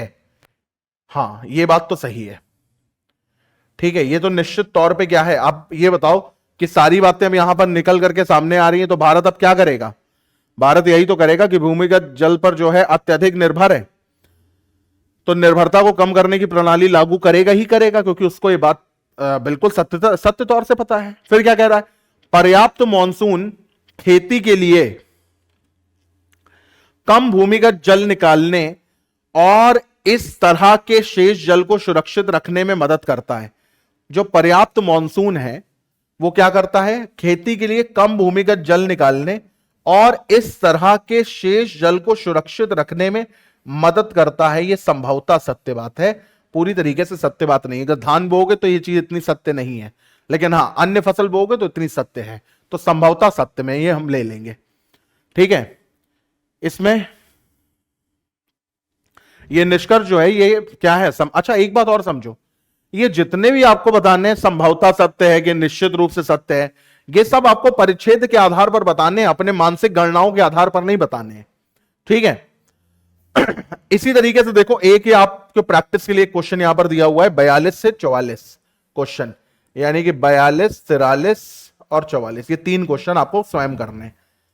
और ये थोड़ा इजी भी है क्योंकि इसमें डेटा भी आपको ज्यादा दिया हुआ है, तो इसको आप कर सकते हैं। मैं आंसर बता सकता हूं आपको, ताकि आप उससे अपना आंसर भी यहां पर मैच करा सकते हैं। तो किसका किसका बताना है? 42, 43 और 44 का। तो ए सी बी आंसर आएगा। आप लिख सकते हैं यहां पर ए, सी और बी, क्योंकि चैप्टर फिर बहुत बड़ा हो जाएगा और अगर मैं आपको कोई काम नहीं दूंगा करने को तो फिर आपको भी उबियत लगेगी। अब आते हैं भैया अपने तर्क वाले क्वेश्चन पर। ये क्वेश्चन बहुत मस्त होते हैं। 45 से 52 तक का ये क्वेश्चन है, तो हम लोग एक काम करेंगे 45 से 50 तक का मैं करूंगा, 51 52 आप होमवर्क में करेंगे।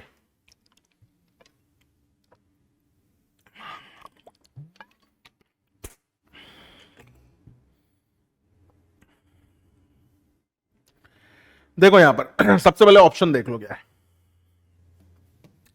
केवल पहला है ए, केवल दूसरा है बी, ना तो पहला है सी और दोनों हैं डी। ठीक है, अब यहां पर देखो इस क्वेश्चन को रीड करो। हमें स्कूलों में यौन शिक्षा देनी चाहिए। हमें स्कूलों में क्या करना चाहिए? यौन शिक्षा देनी चाहिए। अब समझो, हां निश्चित ही सभी प्रगतिशील देश ऐसा करते हैं, तुलनात्मक है, देखते ही काटो। तुलनात्मक है, देखते ही काटो। नहीं, कम से कम सह शिक्षा वाले स्कूलों में नहीं। परंतु क्यों? ये इतनी साधारण बात इन्होंने कही है कि इसको भी हम क्या कहेंगे कि दोनों के दोनों क्या है भैया? कमजोर तर्क है। ठीक है, फिर देखो जरा,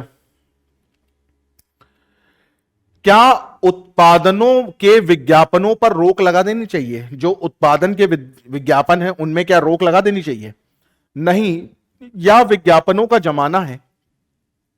जब तक आपके विज्ञापन आपके प्रतिस्पर्धियों के विज्ञापन से बेहतर ना हो, उत्पादकों की बिक्री नहीं होगी। बात तो सही है, तो विज्ञापनों पर रोक नहीं लगानी चाहिए। फिर क्या कह रहा है? हां लगानी चाहिए। क्यों? विज्ञापनों पर खर्च किया गया धन काफी भारी होता है और यह उत्पादन की लागत को बढ़ाता है। बात तो यह भी सही है, दोनों सही है। देखो हां और ना दोनों सही हो सकते हैं। एक अच्छा तर्क वो तर्क होता है जो आपको ढेर सारी इंफॉर्मेशन भी दे अपने आप को सही गलत साबित करने में। तो यहां पर दोनों सही होंगे, दोनों मतलब डी सही होगा। ठीक है, फिर यहां पर देखो भैया,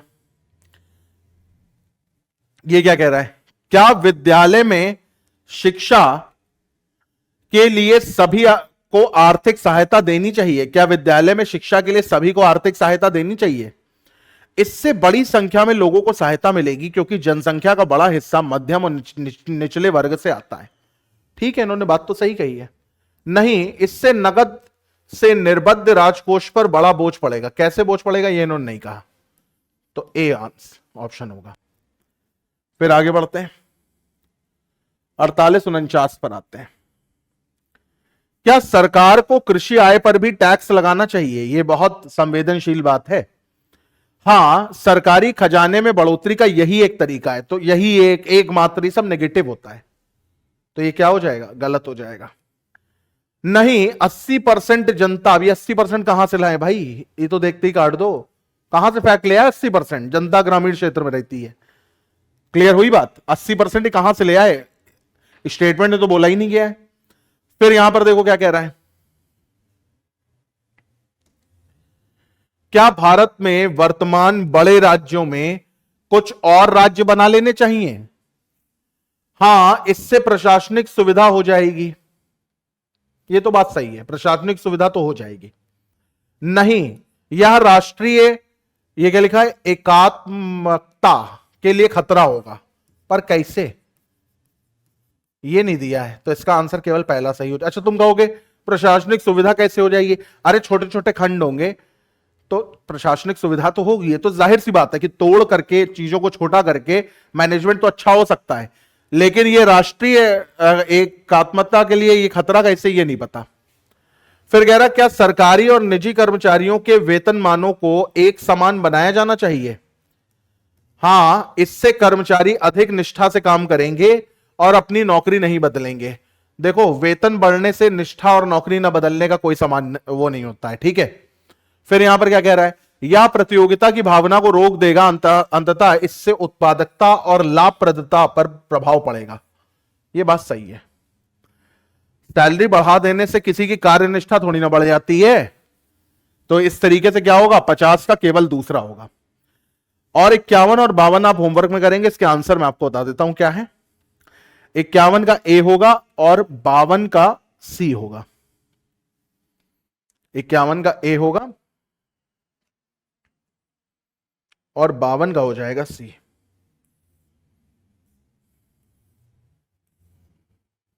बावन का हो जाएगा सी। ठीक है, आप इसको ट्राई जरूर करना, ना आ रहा हो कमेंट में करके बताना, सेपरेट वीडियो बना दूंगा हर टॉपिक के ऊपर। प्रत्येक प्रश्नों के पहले एक कथन है और उसके बाद तर्क क्रमशः 1 और 2 आपको निर्णय लेना है। तर्क, ये भी कथन और तर्क के ऊपर ही है। तो देखो भाई, इस पटाखों को भारत में प्रतिबंधित किया जाना चाहिए। पूछ रहा है आपसे, पटाखों को भारत में प्रतिबंधित किया जाना चाहिए। ऑप्शन देखें जरा क्या क्या है पहले। 1 2, ठीक है भैया। आपसे पूछ रहा है पटाखों को क्या प्रतिबंध लगा देना चाहिए। ध्यान से देखना। हां, क्योंकि इसके कारण गंभीर ध्वनि और वायु प्रदूषण होता है। ठीक है, ये तो बात सही है। हाँ नहीं, क्योंकि बहुत से लोग बेरोजगार हो जाएंगे। ये भी बात सही है भाई, जो पटाखे बेच रहे हो बेरोजगार नहीं हो जाएंगे। तो इसका आंसर आ जाएगा दोनों। विद्यालय जाने वाले बच्चों को टीवी देखने से रोकना चाहिए। हां, उनके पास समय की बर्बादी है, उनके समय की बर्बादी है। भाई टीवी में कोई न्यूज व्यूज देख रहे हैं तो थोड़ी ना कह सकते हैं समय की बर्बादी है, नहीं। यह बच्चों के सामान्य ज्ञान को उन्नत करने का एक ही, बात बिल्कुल सही कह रहे थे, लेकिन एक ही लगा दिया तो गलत कर दिया। किताबें पढ़ने से भी तो सामान्य ज्ञान बढ़ेगा। तो डी ऑप्शन इसका हो जाएगा आंसर। याचना, कातिल ने पीड़ित के परिवार से दया याचना की। तो इसका मतलब हुआ मांगना, दोष देना, अस्वीकार करना या खंडन देना। जल्दी बताओ, ये तो बहुत इजी क्वेश्चन है। 55 का आंसर क्या निकालोगे।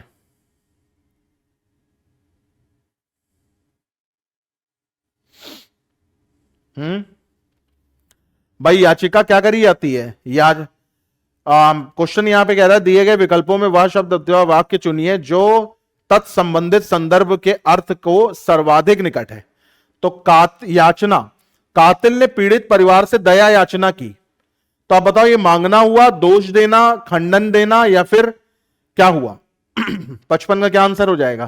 कातिल भी लिखा हुआ है ना, आरोपी या वो शक के दायरे में, ऐसा तो कुछ नहीं लिखा है। तो इसमें होगा खंडन देना। ठीक है, कातिल की याचना को क्या किया जाएगा, खंडन दिया जाएगा। फिर यहां पे कह रहा है हतोत्साह। ये क्वेश्चन पढ़ो, हतोत्साह। ठीक है, प्रबंधक प्रोग्राम के प्रदर्शन से हतोत्साहित हो गया। अप्रसन्न क्योंकि अपेक्षा के अनुरूप काम नहीं हुआ, हतोत्साहित हो गया। ठीक है, फिर प्रसन्न क्योंकि अपेक्षा के अनुरूप काम हुआ, प्रदर्शन से प्रभावित या भयभीत। इसका क्या आंसर होगा 56 का। मेरे हिसाब से तो अप्रसन्न होगा क्योंकि अपेक्षा के अनुरूप काम ही नहीं हुआ। ठीक है, फिर आगे बढ़ते हैं।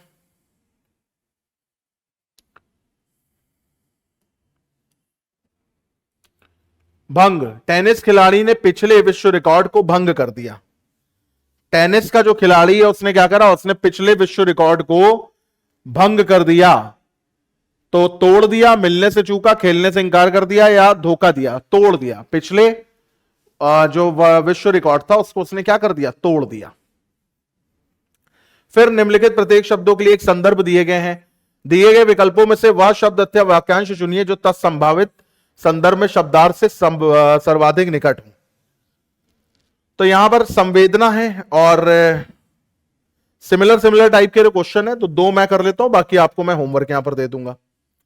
तो यहां पर 58 और 59 मैं करता हूं। यहां पर देखो क्या कह रहा है। संवेदना, संवेदना समझते हो ना क्या होता है। कह रहा दुर्घटना से पीड़ित वृद्ध महिला, दुर्घटना से पीड़ित वृद्ध महिला की किसी ने भी सहायता नहीं की क्योंकि उन्हें उसके प्रति संवेदना का अनुभव ही नहीं है। तो इसका मतलब यह है नापसंद करना नहीं, दूसरों को समझना और उनकी भावनाओं को साझा करने की क्षमता ही तो संवेदना होती है। यही आंसर होगा। किसी को घृणा करना क्योंकि वो वृद्ध है, नहीं, किसी को पसंद न करना नहीं, गलत बात है। अनाधिकृत निवासी, यहां पर क्या कह रहा है कि नगर महापालिका मैदान से सभी अनाधिकृत निवासियों को हटा रही है। कौन हटा रही है, नगर महापालिका। तो जंगली वृक्ष नहीं, अवैध अप्रवासी नहीं, अवैध रूप से किसी भूमि पर बसने वाले को ही क्या कहते हैं, अनाधिकृत निवासी। 60, 61 और 62 आप करेंगे होमवर्क में।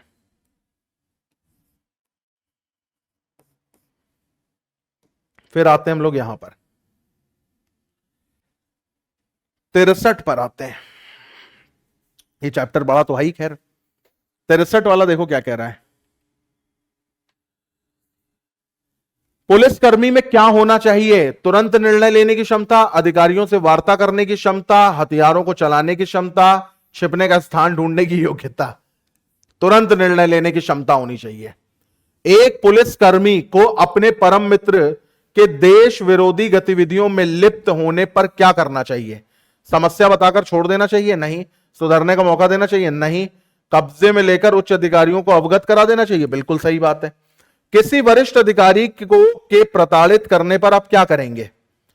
अन्य वरिष्ठ अधिकारियों को अवगत कराएंगे? हां कराएंगे। उनके समक्ष विरोध करेंगे? कोई फायदा नहीं। उसे स्वयं ही दंडित करेंगे? कोई फायदा नहीं, कर ही नहीं सकते।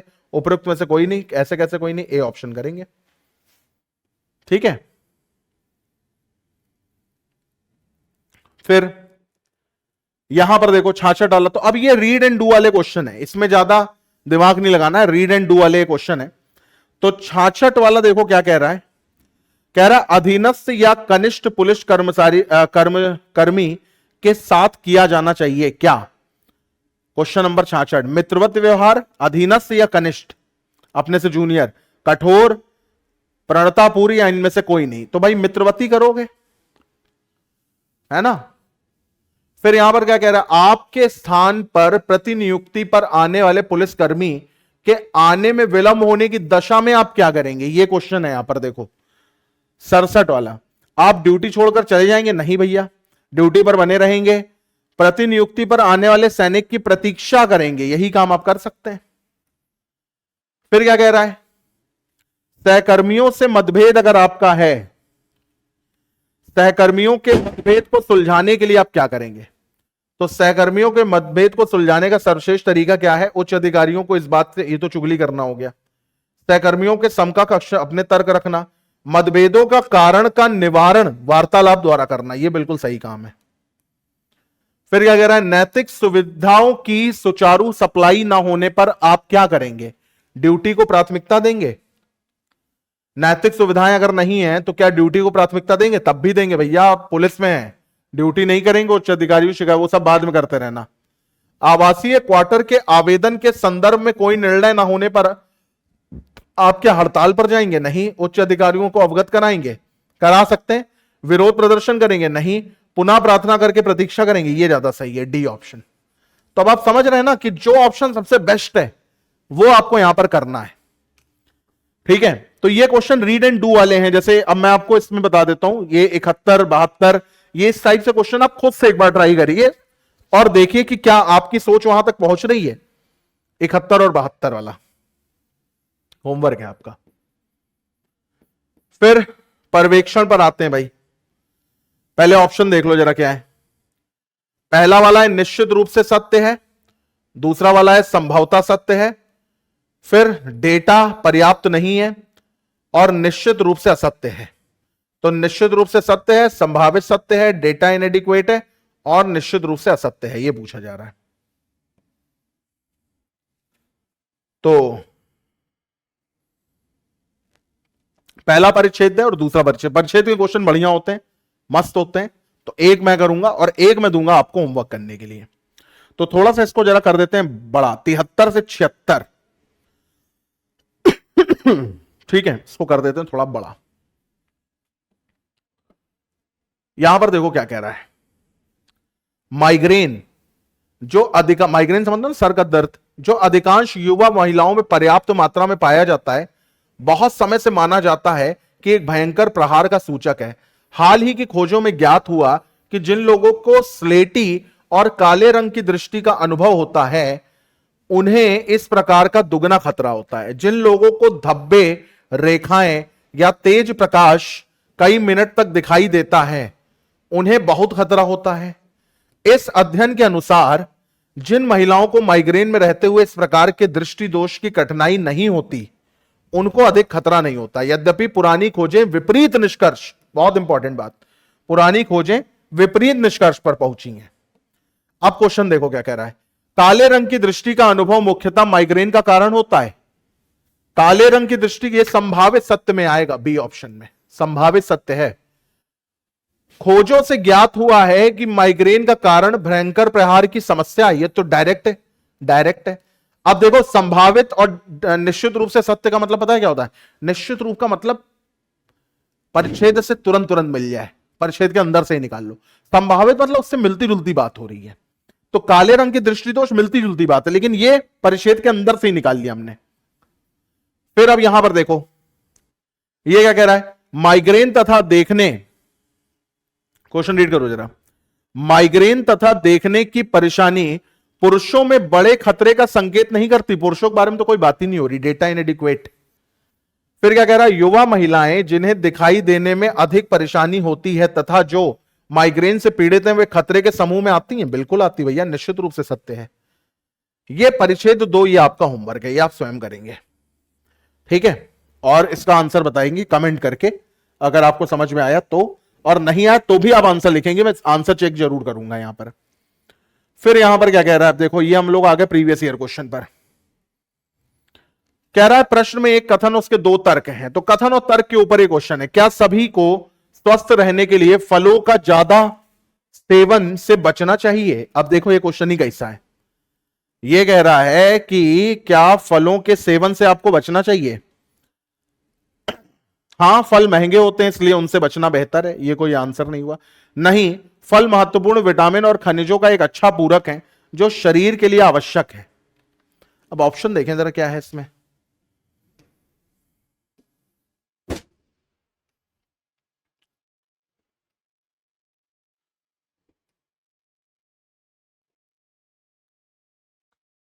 फल महंगे हैं इनसे बचना चाहिए,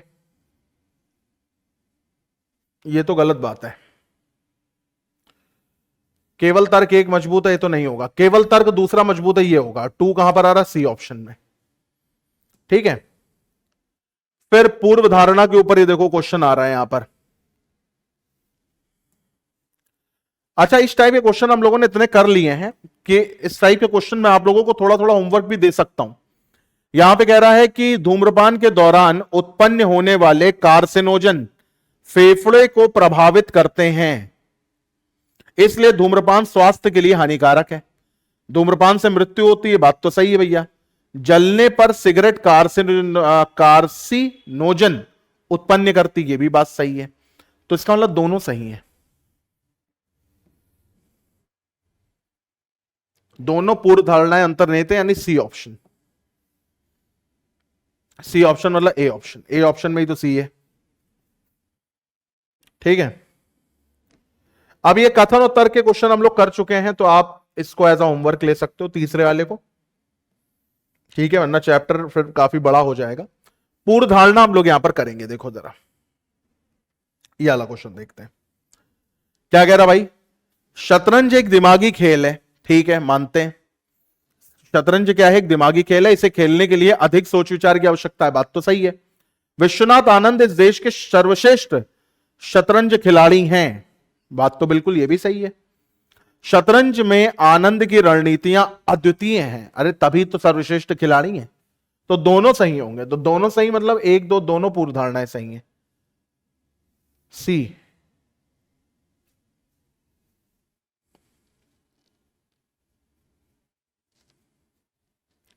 एक मिनट एक मिनट एक मिनट, यहां पे विश्वनाथ आनंद का जो हम लोगों ने नाम लिया है,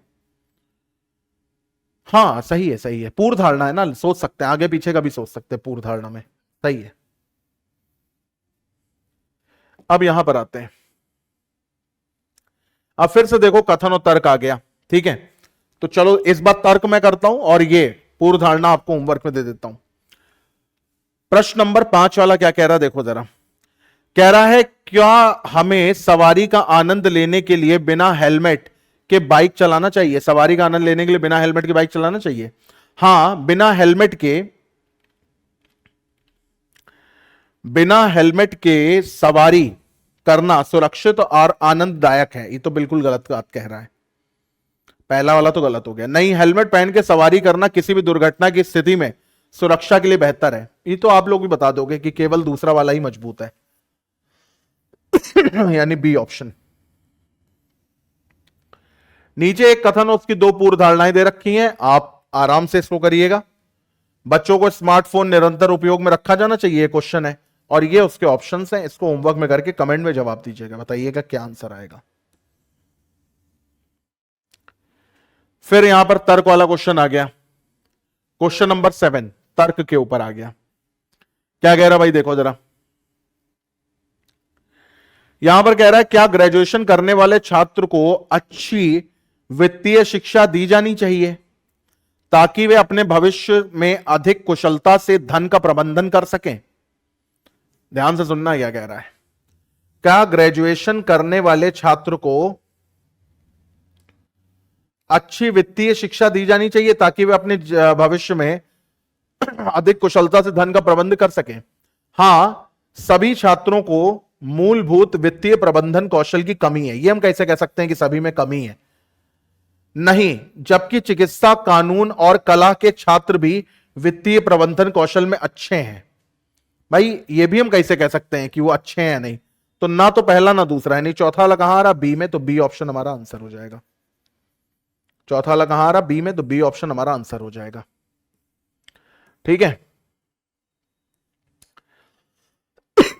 8वां देखो जरा क्या कह रहा है। इस देश में 18 वर्ष की आयु तक पहुंचने के बाद लोग मतदान कर सकते हैं। स्वतंत्रता से पहले कोई मतदान क्रिया नहीं थी, ये हम कैसे कह सकते हैं? 18 वर्ष की आयु में मतदाता किसी व्यक्ति को वोट देने के बारे में परिपक्वता से निर्णय ले सकता है। ये बात सही है। तो केवल दूसरा वाला कहां पर है? ये रहा। यदि बी केवल दूसरा है तो यानी ए ऑप्शन इसका आंसर आ जाएगा। 9 से 11 वाला क्वेश्चन देखो।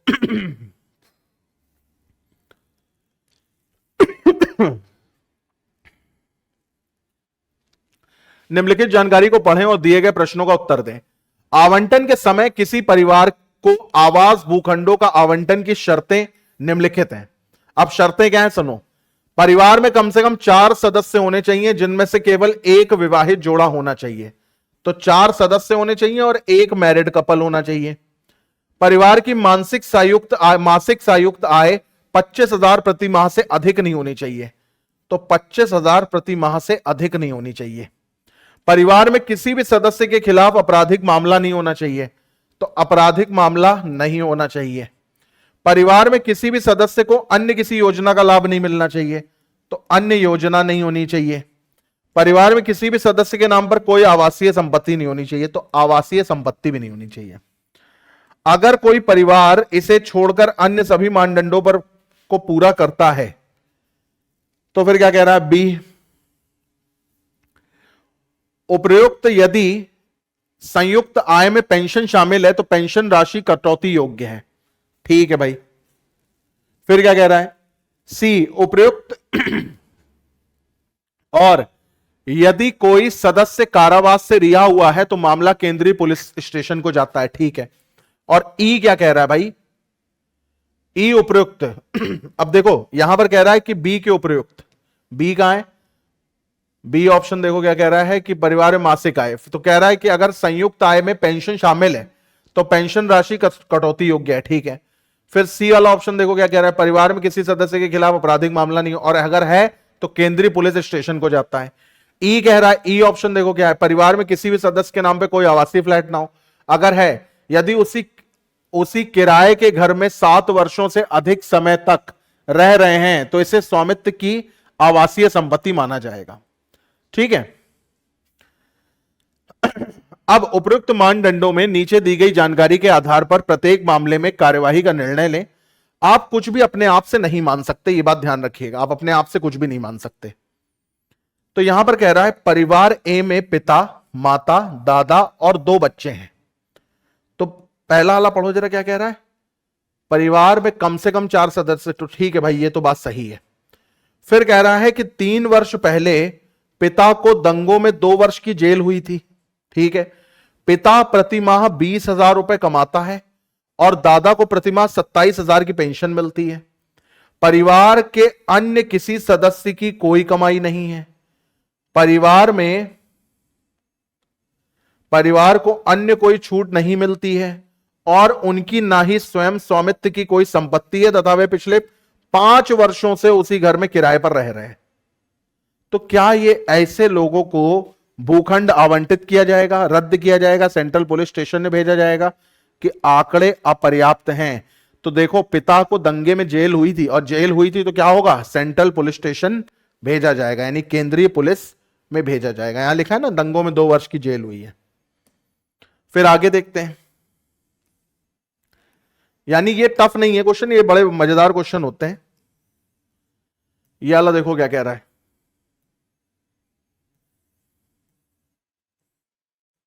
दसवां वाला, परिवार बी में दादा है, उनकी पत्नी यानी दादी है, उनका पुत्र है। परिवार बी में दादा, उनकी पत्नी, उनका पुत्र, उनकी बहू। तो दादाजी का पुत्र है, उनकी बहू है तथा उनका नाती है। परिवार का कोई भी सदस्य कमाता नहीं है। परिवार में दादा की प्रतिमाह 30,000 की पेंशन से चलता है। परिवार के किसी भी सदस्य के खिलाफ कोई आपराधिक मामले नहीं है, ना ही उनके पास आवासीय संपत्ति है, उन्हें अन्य कोई छूट भी नहीं मिलती है। किराए के घर में 30 वर्ष से रह रहे हैं, दादा की शादी हुई थी, तो क्या उनको भूखंड मिलेगा? घंटा नहीं मिलेगा उनको। क्यों नहीं मिलेगा? क्योंकि सारे तो उनके पास नेगेटिव है। ठीक है, सारे तो उनके पॉइंट जो है वो क्या है, नेगेटिव है, तो उनको कहां मिलेगा? 30,000 की पेंशन है, 30 साल से रह भी रहे हैं। अरे तो जहां रह रहे हो उसी कब्जियात लो, कौन पूछने वाला है यहां? ठीक है, 11 वाला देखते हैं भाई। परिवार की कुल मासिक आय 26,000 है, जिसमें विधवा दादी को मिलने वाली 3,000 की पेंशन भी शामिल है। शादीशुदा जोड़ों का एक 3 वर्षीय पुत्र है। परिवार में किसी भी सदस्य के खिलाफ आपराधिक मामला नहीं है, ना ही इनके पास आवासीय संपत्ति है तथा इन्हें अन्य कोई छूट भी नहीं मिलती। पिछले 6 वर्षों से किराए घर में रह रहे हैं। याद रखना, अगर 7 वर्षों से रह रहे होते तो ना मिलता, लेकिन पिछले 6 वर्षों से ये किराए के घर में रह रहे हैं, तो इनको भूखंड आवंटित कर दिया जाएगा। ठीक है, 26,000 की पेंशन, 30,000 उसमें पेंशन भी तो आ रही है, तो इसका मतलब कुल आय तो इनकी 22,000 रुपए हुई। तो भूखंड इनको आवंटित कर दिया जाएगा, इनका मकान हो जाएगा।